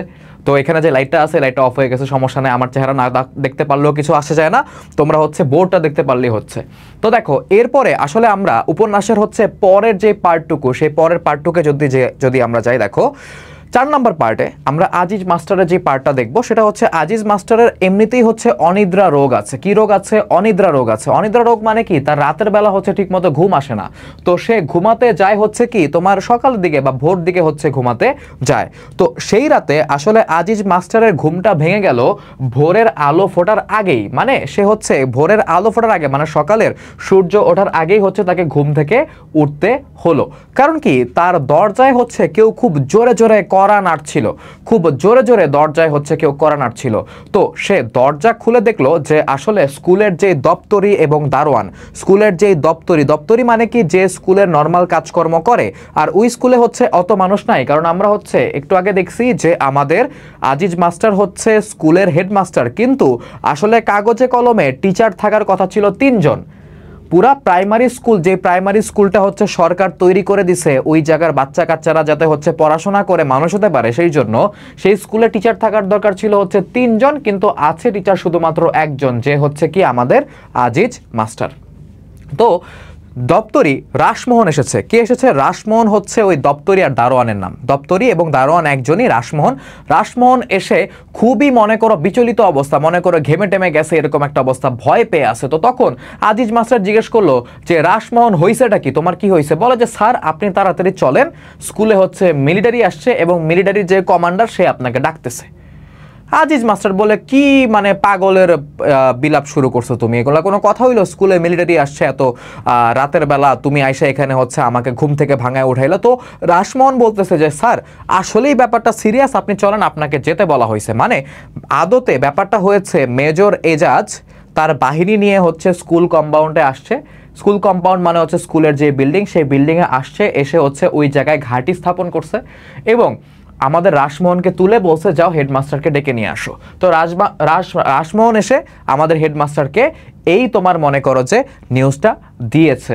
তো আমাদের মানে আজিজ মাস্টার কিন্তু অত বেশি টেনশনে পড়ে নাই, বিচলিত হয় না। সে মনে করো খুব আস্তে ধীরে ফ্রেশ হলো, ফ্রেশ হওয়ার পরে হচ্ছে জামা কাপড় পরলো, তারপরে হচ্ছে সে আস্তে ধীরে হচ্ছে স্কুলের দিকে যাওয়া শুরু করলো। যেতে যেতে তার মনে পড়লো সে হচ্ছে চাবি নিয়ে আসে নাই, তো সে চাবি আনার জন্য আবার যখন বাড়ির দিকে গেল, তখন সে বুঝতে পারলো, তখন সে শিওর হলো, কনফার্ম হলো যে গ্রামে আসলেই হচ্ছে মিলিটারি এসেছে এবং গ্রামে আসলেই মিলিটারি অ্যাটাক করছে, বা এই জিনিসটা হচ্ছে সিরিয়াস। তো সেই জায়গাতে হচ্ছে তার কথোপকথন হলো। মনে করো যে কিছু মানুষের সাথে সেখানে জয়নাল মিয়া ছিল, রাসমোহন ছিল। রাসমোহন মোটামুটি হচ্ছে অনেকে এই কাহিনী বলছে। তো জয়নাল মিয়া বলল যে তুমি মাস্টার একটু গিয়ে দেখে আসো ব্যাপারটা কি হয়েছে। ওকে, তো আমাদের আজিজ মাস্টার পুরোপুরি টেনশনে পড়ে গেল। সে হচ্ছে সিগারেট ধরাইলো। সে নর্মালি জয়নাল মিয়ার সামনে সিগারেট খায় না, কিন্তু সিচুয়েশনটা এরকমই ছিল যে সিগারেট না ধরিয়ে সে আর পারতেছিল না। তো সে হচ্ছে সিগারেট ধরালো এবং তার মনে করো প্রস্রাব চাপতেছিল। সে মোটামুটি বুঝতে পারতেছিল যে তার শরীরটা খারাপ করতেছে এবং তার হচ্ছে হাঁপানি উঠতে পারে যে কোনো সময়। মানে আমরা বুঝি না যে আমাদের শরীরটা কখন খারাপ হবে, বা তোমাদের অনেকের যেমন মনে করো আমার একটু সাইনোসাইটিসের প্রবলেম আছে, তো আমি বুঝি সাইনোসাইটিসের ব্যথা ওঠার আগে যে আমার ব্যথা উঠতেছে, একটু পরে হচ্ছে উঠবে। তো জয়নাল মিয়া মানে আমাদের আজিজ মাস্টার বুঝতে পারতেছিল যে এখানে আসলে তার শরীরটা খারাপ করবে, কিন্তু সে তাও হাঁপানি উঠবে জেনেও সিগারেট না ধরিয়ে পারলো না, কারণ সে টেনশনের মধ্যে পড়ে গেছে যে কি হতে যাচ্ছে, আমাকে কি মেরে ফেলবেন, আমি কি বাঁচতে পারবো, এরকম কিছু। তো তাকে জয়নাল মিয়া বলল যে তুমি একবার গিয়ে দেখে আসো। তো আজিজ মাস্টার বলল আমি জীবনে একা যাব না, গেলে আপনাদের নিয়ে যাব। তো পরে জয়নাল মিয়া বলল যে ডাকছে তো শুধু তোমাকে, তুমি যাবা, তুমি গিয়ে দেখে আসো, ভয়ের কিছু কারণ নাই, তারা তো এই জায়গাতে তোমাকে বাঘ ভাল্লুক তো না যে তোমাকে মেরে ফেলবে। তারপর আবার জয়নাল মিয়া বলে যে আমি মোটামুটি শিওর তারা হচ্ছে থাকার জন্য আসে না, তারা চলে যাবে, তুমি জাস্ট গিয়ে দেখো তোমাকে ডাকছে কি বলে।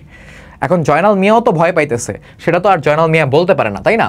তো সব কথাবার্তা জল্পনা কল্পনা শেষ করে তারা হচ্ছে সকাল 7টার দিকে 6 জনের একটা দল নিয়ে ওই তোমার স্কুলের দিকে যাওয়া শুরু করলো। বেলা 7টার দিকে মানে সকাল 7টার দিকে 6 জনের একটা দল নিয়ে ওই স্কুলের দিকে যাওয়া শুরু করলো। স্লোগান লেখা আছে, ওটা বোঝাচ্ছি দেখো। তো জয়নাল মিয়া বলছিল আজিজ মাস্টারকে যে পাকিস্তানের একটা পতাকা বেঁধে, কিছুতে পাকিস্তানের পতাকা বেঁধে তারপরে হচ্ছে স্কুলের দিকে যাইতে এবং পাকিস্তানের নামে হচ্ছে স্লোগান দিতে দিতে। তো এই 6 জনের দল নিয়ে দলের শুরু থেকে ছিল আজিজ মাস্টার ছিল, আজিজ মাস্টারের কাছে পতাকা ছিল। তারা যখন স্কুল কম্পাউন্ডের কাছে পৌঁছালো তখন পাকিস্তানিরা যাতে তাদেরকে কোনোভাবে হচ্ছে হেট না করে বা রাগান্বিত যাতে না করে পাকিস্তানিদেরকে, এই জন্য পাকিস্তানের নামে স্লোগান দেওয়া শুরু করলো, পাকিস্তান জিন্দাবাদ, কায়েদে আজম জিন্দাবাদ, লিয়াকত আলী খান জিন্দাবাদ। ঠিক আছে, তো কায়েদে আজম বলতে আসলে মোহাম্মদ আলী জিন্নাহকে বোঝানো হয়। যেমন আমরা বঙ্গবন্ধুকে চিনি জাতির পিতা হিসেবে, আমরা যে চিনি বা চিনে আসছি, ঠিক আছে, বাকি পলিটিক্যাল আলাপচারিতা পরে, এটা বাংলা ক্লাস, ওই দিকে আমরা যাব না। তো সেরকম পাকিস্তানের জাতির পিতা হিসেবে মোহাম্মদ আলী জিন্নাহকে ধরা হয়, কায়েদে আজম বলা হয় তাকে। ঠিক আছে, তো কায়েদে আজম জিন্দাবাদ, মহাকবি ইকবাল জিন্দাবাদ। আমাদের যেমন কাজী নজরুল ইসলাম, রবীন্দ্রনাথ ঠাকুর, এদেরকে হচ্ছে আমরা অনেক প্রায়োরিটি দেই, আমাদের বড় কবি লেখক মনে করি। সেরকম হচ্ছে তোমার যেই কাজী নজরুল ইসলাম মানে মহাকবি ইকবাল আছে, সে হচ্ছে পাকিস্তানের খুবই ফেমাস একজন কবি। পাকিস্তানিরা হচ্ছে নিজেদের ঐতিহ্য, তারপর হচ্ছে তোমার সংস্কৃতি, কবি, এদেরকে অনেক বেশি হচ্ছে তোমার প্রায়োরিটি দেয়। তো এগুলা স্লোগান দিতে দিতে তারা হচ্ছে স্কুল কম্পাউন্ডের কাছে গেল। তো তাদের স্লোগান শুনে হচ্ছে তেমন একটা দেখা গেল না কেউ কোনো হচ্ছে পাত্তা দিচ্ছে। ওই জায়গায় তারা দেখলো অনেক সৈন্য, সারি সারি সৈন্য স্কুলের বারান্দায় রেস্ট নিচ্ছে, কেউ বসে আছে, কেউ শুয়ে আছে, কেউ তাদেরকে কোনো হচ্ছে তোমার মানে কোনো অ্যাটেনশন দিল না। এবং দিন শেষে হচ্ছে যখন হচ্ছে আমাদের আজিজ মাস্টারের তো হাঁপানির টান উঠছে, সে হচ্ছে কেশে দিছে, সে এমনি অসুস্থ থাকে, সে কাশে। তো তার কাশি শুনে কয়েকজন সৈনিক হচ্ছে তার দিকে তাকালো। ওকে, তো সে দেখতে পাইলো যে ওই জায়গায় যে অফিসার আছে, মানে অফিসার এজাজ, মেজর এজাজ আহমেদ, সে তার দিকে হচ্ছে তাকায় আছে, মানে আমাদের আজিজ মাস্টারের দিকে তাকায় আছে। সে ভয় পেয়ে গেল, কিন্তু ওই যে মেজর এজাজ, সেই লোকটার চেহারা আবার সুন্দর, বুঝতে পারছো? মানে আমাদের আজিজ মাস্টারের কাছে আজিজ আর এজাজের মধ্যে তোমরা আবার গুলায় ফেলো না। তো আমাদের আজিজ মাস্টারের কাছে মনে হচ্ছিল যে ইউনিফর্ম পরা, মানে ওই লোকটা ড্রেস পরা, আর্মির ইউনিফর্ম পরা, কিন্তু দেখতে স্টিল অনেক সুন্দর লাগতেছে, রাজপুত্রের মতো হচ্ছে লাগতেছে আর কি মেজর এজাজকে দেখে, এরকম একটা অবস্থা। তো সেই জায়গাতে তারা গেল, যাওয়ার পরে তাদেরকে হচ্ছে তোমার মনে করো যে পরবর্তীতে তাদের সাথে কি হলো সেই জিনিসটা আমরা দেখবো হচ্ছে 5 নম্বর পার্টে। হয়তো আমি অলরেডি 5 নম্বর পার্টে ঢুকে গেছি, আমার খেয়াল পড়তেছে না। তো রোদ উঠে গেছে বৈশাখ মাস, কারণ মে মাসের ওই সময়টা বৈশাখ মাস থাকে। আমরা জানি এপ্রিলের 14 তারিখ হচ্ছে এসো হে বৈশাখ এসে পড়ে, বৈশাখ এসে পড়ছে এপ্রিলের 14 তারিখ, মানে মে মাসের 1 তারিখে হচ্ছে মানে বৈশাখ মাসই তোমার চলতেছে, বৈশাখ মাসের মাঝামাঝি সময়। তো রোদ উঠে গেছে সকালবেলা, বৈশাখ মাস। তো ওই জায়গাতে তোমার যে নীল শার্ট পরা যে লোকটা ছিল, ওই লোকটা তাদের 6 জনের দলকে বলল যে এখানে স্কুলের হেডমাস্টারকে। আজিজ মাস্টার বলতে ভয় পাইতেছিল, কিন্তু তারপরে নীল শার্ট পরা লোকটা বুঝতে পারলো যে আজিজ মাস্টার হচ্ছে হেডমাস্টার। তো তখন সে বলল যে আজিজ মাস্টার বাদে বাদ বাকি যারা আছে সবাই যাতে তোমার চলে যায়, আজিজ মাস্টার বাদে আর কেউ যাতে এই জায়গাতে না থাকে। তো বাকিরা হাফ ছেড়ে বাঁচলো, বাকিদের কাছে মনে হলো আচ্ছা ঠিক আছে, আমাদেরকে চলে যেতে বলছে, আমরা চলে যাই। কিন্তু তারা আসলে বেশি দূর যেতে পারলো না, তারা ছাতিম গাছের নিচে আশ্রয় নিল। ছাতিম গাছ ছিল ওই জায়গাতে, ছাতিম গাছের নিচে দাঁড়ালো। ছাতিম হচ্ছে একটা গাছের নাম। ওকে, তো এখানে হাতিম গাছ লিখে ফেলছি ভুলে, যাই হোক। তো ছাতিম গাছের নিচে তারা দাঁড়ালো দেখতে যে ওই জায়গাতে কি হয়। আস্তে আস্তে ওই জায়গায় লোক জড়ো হওয়া শুরু করলো। তো দেখো বাকি সবাই জুম্মা ঘরের কাছে, জুম্মা ঘর মানে কি যেখানে জুম্মার নামাজ হয়, মসজিদের মতো জায়গা, ঠিক আছে। তো ওই জায়গায় ছাতিম গাছের তোমার হচ্ছে নিচে বসে তারা হচ্ছে দেখতে লাগলো যে কি হচ্ছে ওই জায়গাতে। তো সবাই খুবই টেনশনে আছে। মতি মিয়া, যার শালা হচ্ছে নিজাম পাগল, ঠিক আছে, জঙ্গলে চলে যায়, যে মতি মিয়া বিড়ি ধরালো। ছোট চৌধুরী হচ্ছে এই উপন্যাসের আরেকজন ক্যারেক্টার, সে হচ্ছে সিগারেট ধরালো। এরা সচরাচর কখনোই জয়নাল মিয়া তো অনেক সিনিয়র, ঠিক আছে, তার সামনে সিগারেট খায় না, কিন্তু ওই দিন টেনশনে তাদের মাথা ঠিক নাই, তারা সিগারেট ধরালো। ওকে, তো তারা কথোপকথন করতে লাগলো যে কি হচ্ছে না হচ্ছে, কি করবে না করবে। তার মধ্যে একজন বলল যে হচ্ছে আমরা অন্য জায়গায় যাই, মোস্ট প্রবলি বলছিল হচ্ছে নীলু সেনার বাড়িতে যাবে, এরকম কিছু। তো সেটা জয়নাল মিয়ার মনে ধরলো, কিন্তু আসলে আজিজ মাস্টারের সাথে কি হয় বা আজিজ মাস্টারকে এই জায়গায় রেখে তাদের যেতে হচ্ছে মন টানতেছিল না। তো হঠাৎ করে দেখলো বদি আসতেছে, হেঁটে হেলে দুলে হেঁটে বদি হচ্ছে আসছে, মানে বদিউজ্জামান আসতেছে, মীর আলীর ছেলে। তো বদিকে তারা ডাক দিলাই, বদি কই যাও? ওরা বলে আমি আমার দোকানে যাই, ঠিক আছে, আমার দোকান যেই জায়গায় আমি দোকানে যাই। তো দোকানে আমি দোকান খুলবো না, সকাল হয়েছে। তো এই দোকানে যাওয়ার কথা শুনে সবাই অবাক হয়ে গেল যে তুমি কি কিছুই জানো না? বদি বলে যে কি জানবো, গ্রামে মিলিটারি আসছে। বদি তো পুরো অবাক হয়ে গেছে যে কি বলেন, গ্রামে মিলিটারি আসছে মানে সেও জিনিসটা হচ্ছে মাথায় ফার্স্টে প্রসেস করতে পারে নাই। তারপর তাদের সাথে বদির কিছু কথা হলো যে আসলে ভয় পাওয়ার কিছু নাই, কারণ এরা মুসলমানদেরকে কিছু করে না, মানে নিজেদের মনে নিজেরা নিজেদেরকে সাহস দিচ্ছে, নিজেদেরকে বুঝাইতেছে যে মুসলমানদের কিছু করে না। বলে যে এরা মুসলমানকে হচ্ছে কিছু করে না। ব্যাপারটা কি যে আপনাকে 4 কলমা ধর্মে, 4 কলমা মানে হচ্ছে 4 কালেমা, ঠিক আছে, ধরবে এই যে আমরা যে মনে করো মুক্তিযুদ্ধের মুভি টুভি ইত্যাদিতে দেখে আসছি না, কারেন্ট চলে আসছে, ঠিক আছে, মুভি টুভি ইত্যাদিতে দেখে আসছি না যে পাকিস্তানি আর্মি ধরে হচ্ছে কলেমা জিজ্ঞেস করতেছে, বল কলেমা বল, ঠিক আছে, তারপর সুন্নতে খাতনা মানে মুসলমানই হয়েছে কিনা এটা মানে চেক করতো, মুসলমান কিনা এটা দেখার জন্য, যাতে কোনো হিন্দু মনে করো মুসলমানের পরিচয় দিয়ে তোমার পালিয়ে যেতে না পারে, কারণ কি পাকিস্তানিরা হচ্ছে হিন্দু দেখতে পারতো না। ওকে, তো এই জায়গাতে আমরা দেখলাম যে তোমার এখানে কি হয়েছে, চার কলমা সুন্নত, সুন্নত হয়েছে কিনা মানে সুন্নতে খাতনা বা মুসলমানই হয়েছে কিনা এটা হচ্ছে চেক করে, এটা বদি বলতেছিল তাদেরকে যে এগুলা চেক করা, যদি দেখে আপনি ঠিক আছেন আপনাকে ছেড়ে দিবে, ঠিক আছে, যদি দেখে আপনি ঠিক নাই তাহলে দুম, কি বলছে, দুম মানে মেরে ফেলবে আর কি এক কথায়। তো এখন এইগুলা বলতে বলতে বদির মাথায় আসলো পাকিস্তানিরা যে আসছে এরা যদি মধুবন বাজারে আগুন ধরায় দেয়, আয় হায়, তাইলে আমার দোকানের কি হবে, আমার দোকান, এটা ভাবতে ভাবতে বদির মনে করো অবস্থা খারাপ হয়ে যায়। তখন সে মধুবনের দিকে হাঁটাতে, সবাই গায়ে কই যাও, বদি যাচ্ছে তো যাচ্ছে, বদির কথা হচ্ছে যত যাই হয়ে যাক না কেন আমার দোকানের কাছে যাইতে হবে, আমার দোকানের কি অবস্থা সেটা হচ্ছে আমাকে দেখতেই হবে। চলো আমরা হচ্ছে এখন 5 নাম্বার পার্টের নেক্সট দিকে হচ্ছে চলে যাই। আচ্ছা 5 নাম্বার পার্টে আর কিছু নাই, 6 নাম্বার পার্টে হচ্ছে আমরা চলে আসলাম। 6 নাম্বার পার্টটা হচ্ছে বেসিক্যালি এখানে নীল শার্ট পরা লোক মেজর এজাজ আর আমাদের আজিজ মাস্টারের মধ্যে একটা কনভারসেশন বা কথোপকথন। দেখো তোমাদেরকে লিখে দিছি, আজিজ এজাজ নীল শার্ট পরা রোগা যে লোকটা আছে, এই রোগা লোকটার নাম হচ্ছে কি, তোমরা হয়তো অনেকে জানো না, বাট এখন বলবো না, আমি গল্পের থ্রুতে হচ্ছে জায়গা মতো গিয়ে হচ্ছে বলবো। ওকে, নামটা হচ্ছে এই জায়গাতে আসবে, এই লোকের নামটা কি। তো এখন আসলে আমরা দেখব যে আমাদের আজিজ মাস্টার আর মেজর এজাজের মধ্যে কথোপকথনটা কীরকম হয়েছে। দেখো ম্যাক্সিমাম সময় আজিজ মাস্টারের সাথে হচ্ছে মেজর এজাজ ইংরেজিতে প্রশ্ন করেছে, ইংরেজিতে প্রশ্ন করার পরে নীল শার্ট পরা লোকটা সুন্দর মতো আজিজ মাস্টারকে প্রশ্নটা বুঝিয়ে দিয়েছে, দেন আজিজ মাস্টার উত্তর করেছে। তো এখন ব্যাপারটা হচ্ছে কি, মেজর এজাজ বাংলা শুনে ভালো বুঝতে পারে কিন্তু সে ভালো বাংলা বলতে পারে না, এই কথাটা আজিজ মাস্টারকে বলছিল ওই নীল শার্ট পরা লোকটা কনভারসেশনের শুরুতে, মানে কথোপকথনের শুরুতে। তো চলো দেখি আমরা কি ধরনের কথোপকথন হয়েছিল। তো প্রথমে আমরা দেখলাম যে হচ্ছে আজিজ মাস্টার হচ্ছে মেজর এজাজকে সালাম দিছে। ওকে, সালাম দেওয়ার পরে তোমার হচ্ছে এই জায়গাতে তার নাম জিজ্ঞেস করা হয়েছে যে আপনার নাম কি, ঠিক আছে, তো এই নামটা হচ্ছে সে বলছে। তো তার পুরো নাম বলার পরে তাকে জিজ্ঞাসা করা হয়েছিল যে মল্লিক মানে কি, ঠিক আছে, মানে মল্লিক মানে কি। তো আজিজ মাস্টার বলছে মানে তার নামে একটা পার্ট ছিল মল্লিক, বলে আমি মল্লিক মানে কি জানি না। ওকে, তো এখন বসার পরে তাকে যখন বসানো হইলো তো আজিজ মাস্টার ভাবতেছে বসবো কই, কারণ ওই জায়গায় ওই অফিসারের সামনে কোনো চেয়ার ছিল না, বুঝতে পারছো। তো সে ভাবলো যে মাটিতে বসবো কি না, তো ইতস্তত করতেছিল। তো ওই রোগা নীল শার্ট পরা লোকটা ভিতর থেকে একটা চেয়ার এনে দিল, তারপর আজিজ মাস্টার বসলো। ওকে, তো বসার পরে সে মানে জিজ্ঞেস করলো মানে কি করবে ভাবতেছে, তখন জিজ্ঞেস করলো, ভয় তো পাইতেছে, বুঝতেছেও না কি বলবে। তো সে অফিসারকে জিজ্ঞেস করলো স্যার কেমন আছেন। তো তখন এই নীল শার্ট পরা লোকটা বলল যে ভাই আগ বাড়ায় আপনি কিছু বলবেন না, আপনাকে স্যার যতটুকু জিজ্ঞাসা করবে আপনি ঠিক ততটুকুরই উত্তর করবেন, আপনি নিজে থেকে আপনাকে কিছু বলতে হবে না। Okay fine. তারপর মেজর এজাজ হচ্ছে সিগারেট ধরালো, আমাদের যেই হচ্ছে আজিজ মাস্টারকেও একটা সিগারেট ধরিয়ে দিল। আজিজ মাস্টার খুব অবাক হলো যে অফিসার আমাকে সিগারেট ধরিয়ে দিল, ব্যাপারটা জানি কেমন। তো তারপরে আসলে আজিজ মাস্টারকে মেজর এজাজ বিভিন্ন প্রশ্ন করা শুরু করলো, যেমন হচ্ছে এই গ্রামে কি পরিমাণ মানুষ আছে, ঠিক আছে, এই গ্রামে হিন্দু কয়জন আছে, ঠিক আছে। তো এই টাইপের জিনিসপত্রগুলো আসলে সব প্রশ্নগুলো আমার খেয়ালও নাই, কারণ আমি তোমাদেরকে এই জায়গায় উপন্যাসের সার সংক্ষেপ বোঝাতে আসছি, পুরো উপন্যাস রিডিং পড়ে শোনানো গেলে যাইতো, ঠিক আছে, তোমরাও শুনতে চায় না, আমারও হচ্ছে মনে নেই। দেখো তো এরকম বিভিন্ন ধরনের প্রশ্ন করলো, সব প্রশ্নের উত্তরে আজিজ মাস্টার বলল জানি না স্যার, ঠিক আছে, বা স্যার জানি না এরকম অ্যান্সার দিচ্ছে। তো মেজর এজাজ বলে যে তুমি তো কি কিছুই জানো না, ঠিক আছে। তো পরে মনে করো আজিজ মাস্টার বলল যে স্যার আসলে তো আমি বিদেশি, তাই আমি অনেক কিছু জানি না।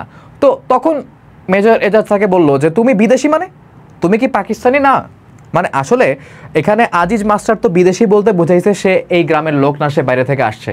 বাট এখানে মেজর এজাজ মনে করছে যে আজিজ মাস্টার বলতেছে সে এই দেশেরই মানুষ না, বলতেছে তুমি কি পাকিস্তানি না, তুমি যে ইকবালের নামে স্লোগান দিচ্ছিলা মহাকবি ইকবালকে চেনো। তো তখন আমাদের আজিজ মাস্টার বলে যে স্যার ইকবাল হচ্ছে মহাকবি। দেন মেজর এজাজ জিজ্ঞাসা করে যে তুমি তার কবিতা শুনছো বা পড়ছো, বলে যে না স্যার আমি হচ্ছে শুনি নাই বা পড়ি নাই। তো যখন হচ্ছে এই কথোপকথন চলতেছিল তখন আমাদের আজিজ মাস্টার আসলে বুঝলো দূর থেকে মেজর এজাজকে যতটুকু জোয়ান বা ইয়াং লাগে আসলে সে অতটুকু না। তার মনে করো যে কপালে ভাঁজ আছে, চোখের নিচে কালি পড়ছে। তো আমাদের মেজর এজাজকে দেখে মাস্টার বুঝতে পারলো যে এজাজের বয়স হচ্ছে 35-এর মতো, আর আজিজ মাস্টারের বয়স হচ্ছে 38 বছর। হিসাবে আজিজ মাস্টার মেজর এজাজ থেকে 3 বছরের বড়। কিন্তু আসলে এখানে মনে হচ্ছিল যে মেজর এজাজের সামনে আজিজ মাস্টারটা কেঁচোর মতো, কেঁচো, ঠিক আছে, মানে ভয়ে একদম মনে করো বলটায় গেছে, কেঁচো যেমন বলটায় থাকে এরকম হচ্ছে তোমার মনে করো একদম বলটায় গেছে, এরকম একটা অবস্থা। ওকে, তো তারপরে আমাদের মেজর এজাজ তাকে এই প্রশ্ন করে দেন হচ্ছে একটু মনে করো নড়ে চড়ে বসলো, তার পায়ে মোজা ছিল, মোজা খুলে ফেললো, কমফোর্টেবল হয়ে বসলো। আর আমাদের আজিজ মাস্টারও হচ্ছে আরামে বসার একটা ভাব করলো। আরামে কেমনে বসবে, তার তো ভিতরে ভিতরে ফাটতেছে, ভিতরে ভিতরে তো তার ভয় অবস্থা খারাপ যে ভাই আমার সাথে কি করবে, এখনই নাকি আমার বন্দুক ধরে মায়েরা ফেলায়, কিচ্ছু তো করার নাই, আমার হাতে কোনো ক্ষমতা নাই। তো ভিতরে তার প্রচুর ভয় চলতেছে, বুঝতেছো?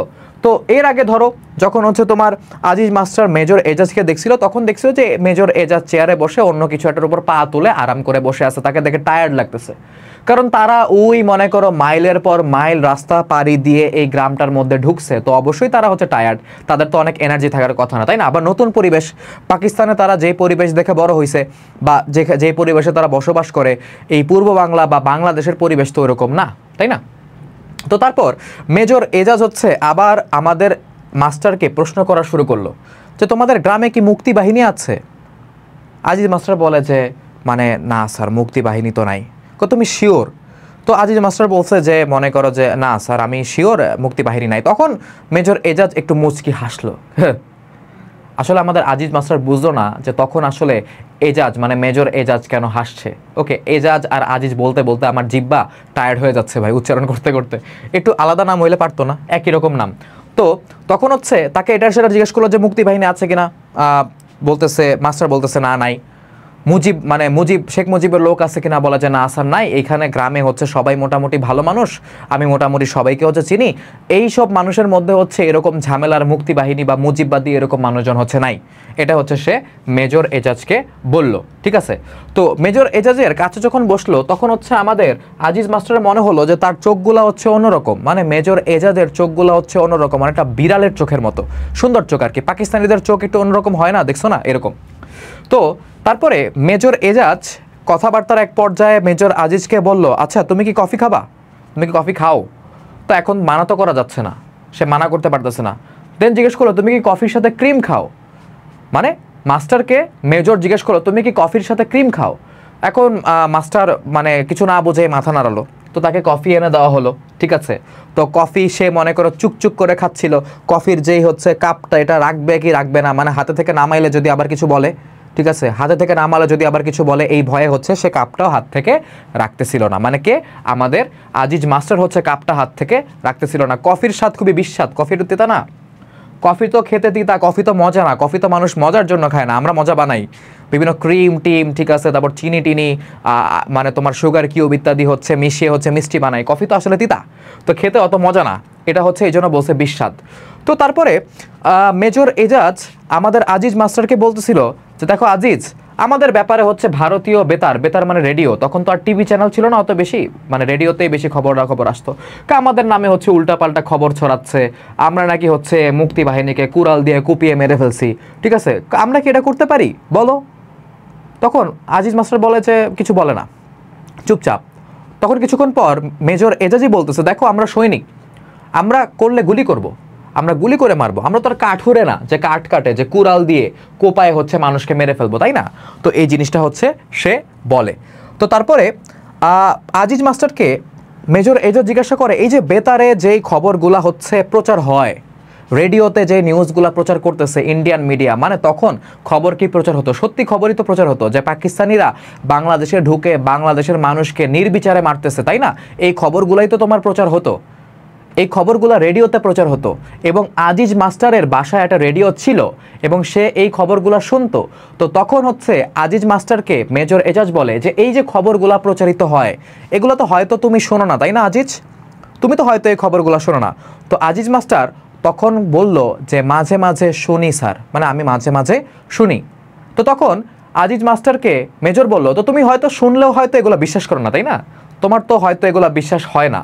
তখন আজিজ মাস্টার অনেস্টলি সৎভাবে বলল যে মাঝে মাঝে বিশ্বাস হয় স্যার।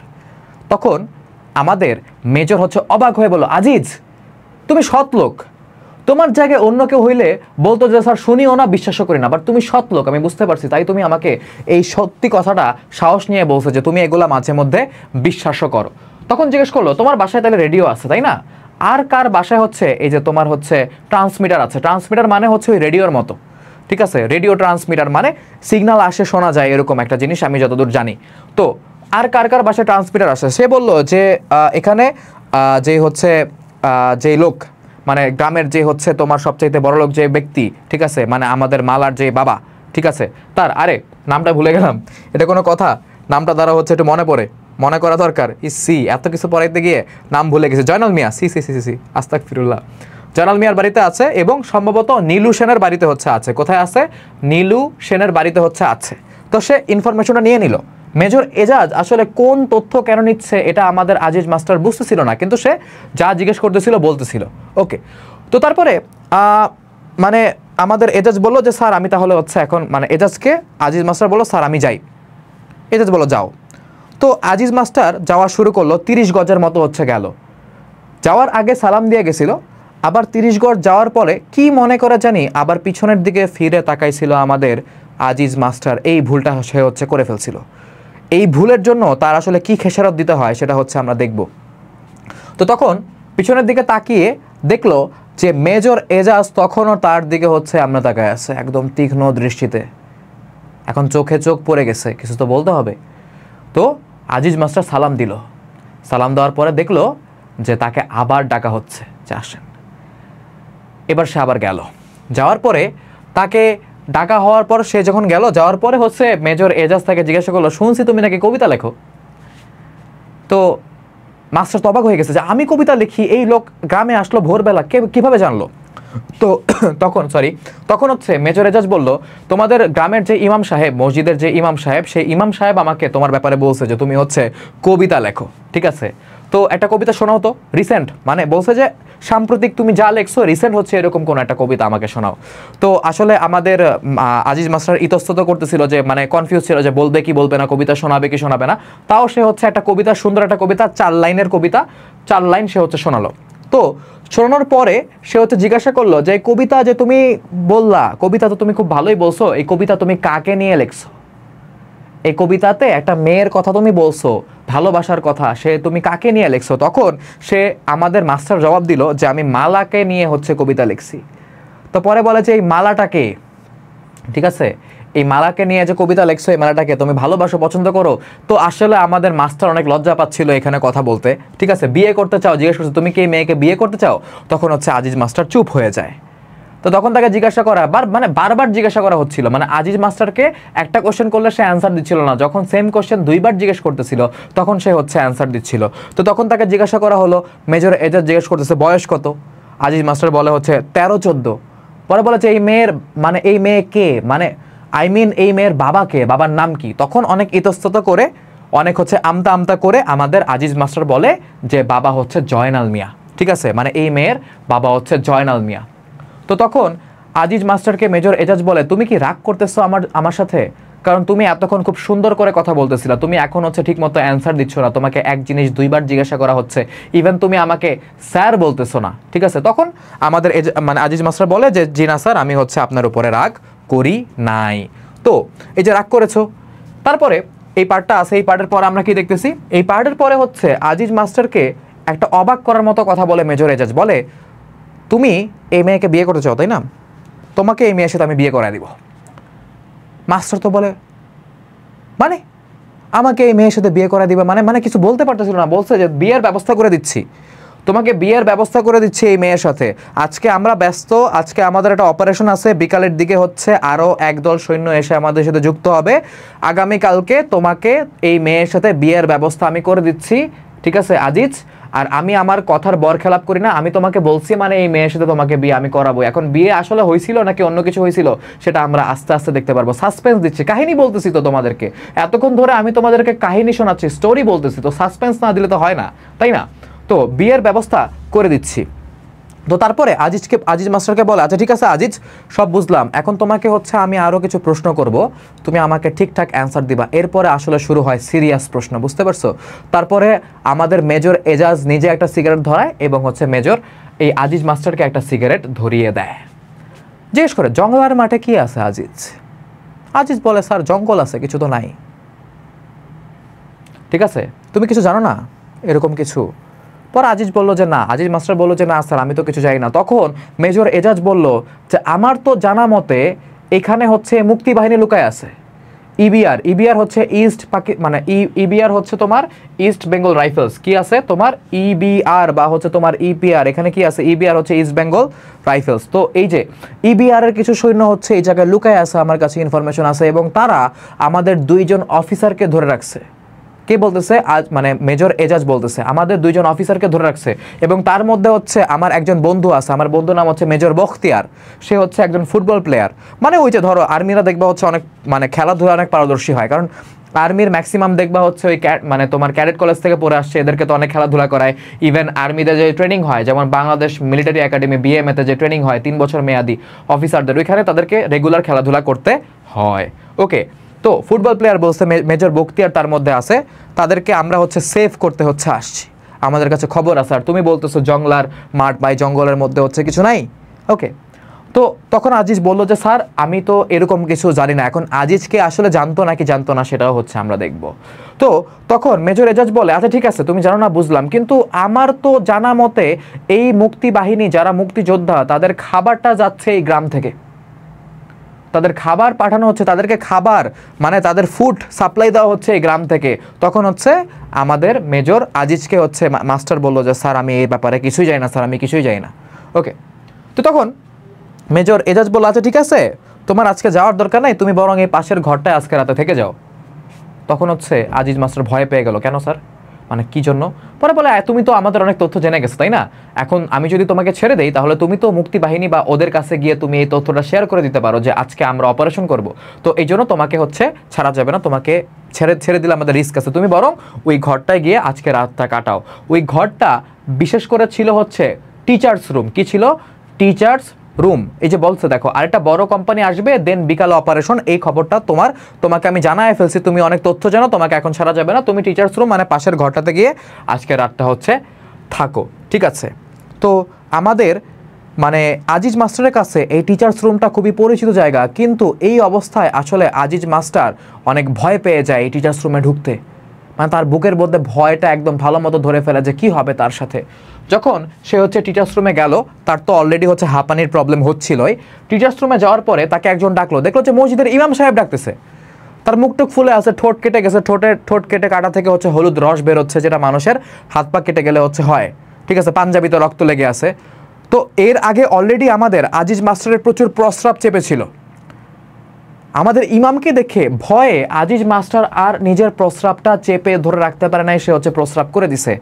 এবং ইমাম সাহেব দেখছে যে আজিজ মাস্টার প্রস্রাব করে দিচ্ছে, কিন্তু তাদের ভয়ে এমন অবস্থা ছিল তারা কোনো রিয়াকশন দিতে পারতেছিল না। এই জায়গাতে এসে আমাদের এই 6 নাম্বার পার্টের কাহিনীটা হচ্ছে তোমার শেষ হয়। 7 নাম্বার পার্টে অল্প একটু দেখবো আমরা আমাদের এই প্রথম পর্বে, দেন প্রথম পর্বটা হচ্ছে আমরা শেষ করব।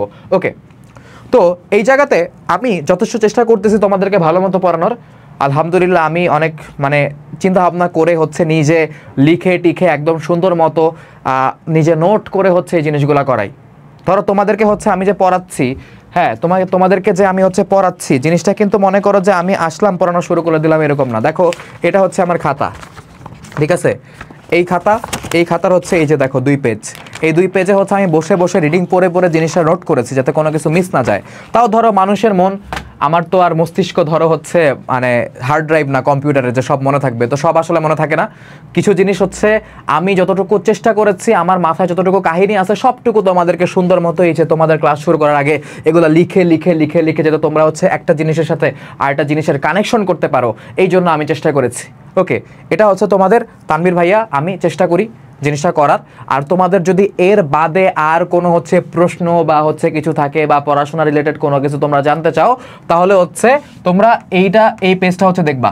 ঠিক আছে, এমন না আমি আমার ব্র্যান্ডিং করতেছি তোমাদের ইনফরমেশনের জন্য, এটা হচ্ছে আমার পার্সোনাল পেজ, এটা আমার পার্সোনাল গ্রুপ। এই জায়গাতে যে কোনো প্রয়োজনে বা আমার ফেসবুকে যে কোনো প্রয়োজনে ভাইয়াকে নক দিবা, তানভীর আহমেদ লিখে হচ্ছে সার্চ করবা, নক দিবা। আমি এমন কখনো হয় না যে কোনো স্টুডেন্টকে আমি হচ্ছে রিপ্লাই করি না ইচ্ছা করে। আমি যে কোনো প্রয়োজনে যে কোনো ইনফরমেশনের জন্য যে কোনো তথ্য দিয়ে তোমাকে আমি হেল্প করব। ওকে, আমি যদি তোমাকে হেল্প করি, তুমি যদি আমার দ্বারা উপকৃত হও, তুমি আমার জন্য দোয়া করবা। তোমার কাছ থেকে আমার টাকা দরকার নেই, তুমি আমার জন্য দোয়া করবা। তোমার যদি কাজ হয় এই ভিডিও দেখে, তোমার যদি পরীক্ষাটা একটু ইজি হয়ে যায়, তোমার মন থেকে একটা দোয়া আসবে, ওই দোয়াটা হচ্ছে আমার দরকার। ঠিক আছে, এই জায়গা থেকে। তো দেখো এখন 7 নাম্বার পার্টে আমরা দেখব যে দিনের বেলা আসলে মীর আলী কি করে। দেখো দিনের বেলা মীর আলীর কাজ হচ্ছে পরিবানুকে দেখাশোনা করা। পরিবানুকে সে খুবই পছন্দ করে, পরিবানুকে সে আদর করে, পরিবানুকে আগলে রাখে এবং পরিবানুকে হচ্ছে তোমার সব মানে টপিক তার মাথায় যা আসে এই টপিকগুলো হচ্ছে পরিবানুর সাথে শেয়ার করে। মানে পরিবানুকে বলে, এখন 3 বছরের বাচ্চা পরিবানু কি আর বলবে, বাট আসলে পরিবানুর সাথে কথা বললে মানে সে এমনভাবে কথা বলে মনে হয় যে পরিবানু যেটা রিপ্লাই দিবে, এই যে ওপিনিয়নটা দিবে, যেই মতামতটা দিবে, এই মতামতের দাম হচ্ছে আমাদের মীর আলীর কাছে অনেক বেশি। ওকে, তো পরিবানুর বয়স হচ্ছে 3 বছর, এই জিনিসটা আমাদেরকে মনে রাখতে হবে। ঠিক আছে, আর এটা হচ্ছে ভাইয়ার মানে পেজের নাম বলছি, মানে আমার পার্সোনাল পেজ, আমার পার্সোনাল গ্রুপ, সেই জায়গাতে তোমরা যে কোনো কিছু নিয়ে পোস্ট করতে পারো, কোনো সমস্যা নাই। বাংলা নিয়ে এবং পড়াশোনা নিয়ে হচ্ছে আমাদের এখানে আলোচনা হবে। দেখো ভোরবেলা তোমার এই জায়গায় বসেছে, মানে ভোরবেলায় বসেছে মানে এই যে ডিস্ট্রাক্টেড হয়ে গেছিলাম ওই দিন ভোরবেলাতে পরিবানুকে নিয়ে, মানে অলরেডি তো সে হচ্ছে প্রস্রাব করে দিছিল, তার শরীর অপবিত্র ছিল, সে হয়তো ভাবছে যে মিলিটারি গ্রামে ঢুকছে, বাট সে কনফার্ম ছিল না, সে শব্দ শুনছে। ঠিক আছে, তার ছেলেকে ডাকছে, বাট তার ছেলে হচ্ছে জিনিসটা পাত্তা দেয় নাই।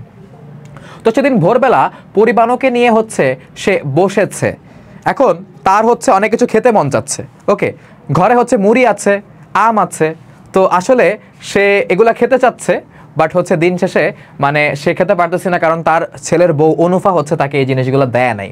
মানে সে তো অন্ধ, সে তো আর জানে না, সে তো চোখে দেখে না কোন জায়গায় কোন জিনিসটা আছে। তো অনুফা যদি তাকে না দেয় সে কেমনে খাবে বলো? তো এখন তার এগুলো খেতে মন চাচ্ছে, তার যেহেতু দাঁত নাই, 70 বছর প্লাস হয়ে গেছে, তার দাঁতগুলো আগের মতো কাজ করে না, তো সে হচ্ছে মুড়ি চাবায় খেতে পারবে না। তো সে ভাবতেছে যে আম যেহেতু ঘরে আছে, আমের রসে যদি মুড়িটা ভিজায় সে খেতে পারতো তাহলে তার ভালো লাগতো, তার মন চাচ্ছে। ওকে, তো এখন সে আসলে চা খেতে খুব পছন্দ করে, তার কাশি হয়, কাশি হলে সে হচ্ছে চা খায়। এছাড়া হচ্ছে তার ছেলে চা পাতি দিয়ে গেছে, মানে তার ছেলে বলতে হচ্ছে বদিউজ্জামান বা বদি তার ওয়াইফকে চা পাতা কিনে দিয়ে গেছে, বলছে যে বাবাকে চা বানায় দিও। ওকে, বাবার কাশিতে হেল্প করবে। তো এখন তার চা খেতে মন চাচ্ছে, কিন্তু আসলে অনুফা যখন হচ্ছে বদিউজ্জামান বাড়িতে থাকে না, যখন বাড়িতে থাকে না তখন অনুফা হচ্ছে মানে মীর আলী মানে বদিউজ্জামানের বাবার খাবার দাবার নিয়ে অত বেশি চিন্তা ভাবনা করে না, নিজের কাজ করে। ওকে, তো এই যে মনে করো তার চা খেতে মন চাচ্ছে, তো সে কি করে, সে হচ্ছে মনে করো ইচ্ছা করে কাশতে থাকে, প্রতিদিনই সে কাশে, কিন্তু কোনোদিনই হচ্ছে অনুফার মনে হয় না যে বাবা কাশতেছে, বাবাকে একটু চা বানায় দিই। সেদিনও আমাদের মীর আলী হচ্ছে কাশতেছিল, মানে খক খক করে, ঠিক আছে, কন্টিনিউয়াসলি, যাতে হচ্ছে অনুফা বুঝে যে বাবার চা খেতে মন যাচ্ছে বা চা খেলে হচ্ছে ভালো হতো। তো হঠাৎ করে সে দেখলো যে হচ্ছে তোমার চা বানিয়ে নিয়ে আসছে অনুফা, তেজপাতা দিছে চায়ের মধ্যে, তেজপাতার গন্ধ পাওয়া যাচ্ছে। ঠিক আছে, এবং সে খুবই খুশি হইলো। অনুফা বলল বাবা মিষ্টি হয়েছে নাকি একটু দেখেন, মানে অনুফা বললো যে বাবা মিষ্টি হয়েছে নাকি একটু দেখেন, তখন সে বলে যে মা ভালোই মিষ্টি হয়েছে, কোনো সমস্যা নেই, মানে মন খুশি হয়ে গেছে আমাদের যে হচ্ছে তোমার মীর আলীর মনটা ভালো হয়ে গেছে তেজপাতার স্মেল এবং হচ্ছে চা পেয়ে। তো সে হচ্ছে চা খেতে থাকলো। তো এরপরে মনে করো যে অনুফা বলে যে আপনি মুড়ি ভিজায় খান, চায়ের সাথে মুড়ি ভিজায় খান, আপনাকে চা দিয়ে গেলাম, মুড়ি দিয়ে গেলাম। ঠিক আছে, তো সে অনেক খুশি হয় এবং সে চিন্তা করা শুরু করে যে অনুফা এই পরিবারে আসার পরে আসলে পরিবারটা কীরকম পরিবর্তন হয়ে গেছে, এই পরিবারটা কতটুকু পজিটিভ হয়েছে। যখন অনুফার সাথে বদিউজ্জামানের বিয়ে ঠিক হয়েছিল তখন মনে হয় বদিউজ্জামানের মামা মানা করছিল যে না, এই মেয়ের সাথে বিয়ে দেওয়ার দরকার নাই, কারণ এই মেয়ের মা নাই, এই মেয়ের সাথে যদি আমাদের ছেলের বিয়ে হয় তাহলে আমাদের ছেলে কখনো আদর পাবে না। স্টিল বিয়ের কথা হয়ে গেছে, তাই ওই মেয়ের সাথে তার ছেলের বিয়ে দেওয়ার জন্য আর হচ্ছে মানে দ্বিতীয়বার আমাদের মানে মীর আলী চিন্তা করেন বিয়েটা হয়ে গেল। বিয়ে হওয়ার পর কি একটা অবস্থা হয়েছে দেখো, কি একটা মনে করো যে অলক্ষণ লাগছে। যেরকম দেখো বিয়ের পরে তারা যখন আসলো দেখলো যে গ্রামে ঝড় হয়েছে, কারো বাড়ির কিছু হয় নাই, কিন্তু বদিউজ্জামানদের বাড়ি হচ্ছে পড়ে গেছে, শুধুমাত্র ওই বাড়িটা পড়ে গেছে। সবাই ভাবলো যে এই নতুন বইয়ের লাগছে, কুফা লাগছে আর কি এক কথায়। তো আস্তে আস্তে কিন্তু তাদের এই অনুফা কিন্তু পরিবারটাকে গুছায় নিছে এবং মীর আলী স্বীকার করে এই পরিবারে যা কিছু হয়েছে পজিটিভ এগুলো অনুফার জন্য, অনুফা আসার পরেই। এরপরে হচ্ছে বদিউজ্জামান আস্তে আস্তে ব্যবসা করা শুরু করে, দোকানদারি করে, টাকা পয়সা আসে হাতে, টিনের ঘর করে, সাইকেল কিনে, সব ধরনের উন্নতি হয়েছে অনুফা আসার পরে এবং অনুফা পরিবারটাকে খুব সুন্দর মতো হচ্ছে গুছিয়ে রাখে, ধারণ করে। ঠিক আছে, এই যে অনুফা আসার পর কি কি হইলো। তো বিয়ের কাহিনীটা আমরা হচ্ছে শুনলাম। তো হঠাৎ করে আমাদের মানে পরিবাণু দাদাকে বলে, দাদা চা দাও। তো দাদা বলে বাচ্চা ছোট মানুষের চা খাইতে নাই, কিন্তু আসলে পরিবাণু ইনসিস্ট করা শুরু করে যে চায়ের জন্য। তো তারপর হচ্ছে মীর আলী হচ্ছে অনুফাকে বলে, মা আর একটু চা দিয়ে যাও, একটা পাত্রে করে একটা বাটিতে করে চা দিয়ে যাও, আমি হচ্ছে তোমার মেয়েকে হচ্ছে খাওয়াই, পরিবাণুকে হচ্ছে খাওয়াই। তো ওই সময় কি হয়, ফায়ার হয়, গুলি হয়। এই গুলির শব্দে আমাদের মীর আলী অবাক হয়ে যায়, আমাদের যে পরিবাণু কান্না করা শুরু করে। মীর আলী হকচকিত হয়ে যখন দাঁড়ানোর চেষ্টা করে, দাঁড়ানোর সময় তার হাত থেকে চায়ের বাটি পড়ে যায় হচ্ছে পরিবাণুর পায়ে। আর পরিবাণু হচ্ছে এর আগে থেকেই হচ্ছে তোমার কান্না করতেছিল, মানে দ্বিতীয় আরেকটা সৈন্যদল, পাকিস্তানি সৈন্যদল, ওই যে বিকালে এসে যোগদান করবে এটা বলছিল না তোমার মেজর এজাজ আজিজ মাস্টারকে, তো তারা হচ্ছে গ্রামে প্রবেশ করেছে। তাদের সাথে আছে 40 জন রাজাকারের দল। রাজাকার তোমরা কারা চিনো? রাজাকার হচ্ছে মুক্তিযুদ্ধের সময় যারা পাকিস্তানি আর্মিদের সাহায্য করেছিল আমাদের অপোজিশনে। দ্বিতীয় একটা সৈন্যদল এসে ঢোকে এবং তাদেরকে দেখে বোঝা যায় তারা হচ্ছে খুবই টায়ার্ড, এবং এই সৈন্যদল যোগদান করবে হচ্ছে ওই মেজর এজাজের সৈন্যদলের সাথে। এরপরে কি কাহিনী হবে, ঘটনা কোন দিকে যাবে, আমাদের মুক্তিযুদ্ধের স্টোরিটা আমরা কিভাবে হচ্ছে বুঝবো, একদম শেষ কাহিনী ক্লাইম্যাক্সটা আমরা জানবো দ্বিতীয় পর্বে। ঠিক আছে, আজ চলে যাচ্ছি কিন্তু যাচ্ছি না, দেখা হবে নেক্সট পর্বে। আসসালামু আলাইকুম, আল্লাহ হাফেজ, বলছি তোমাদের তানভীর ভাইয়া।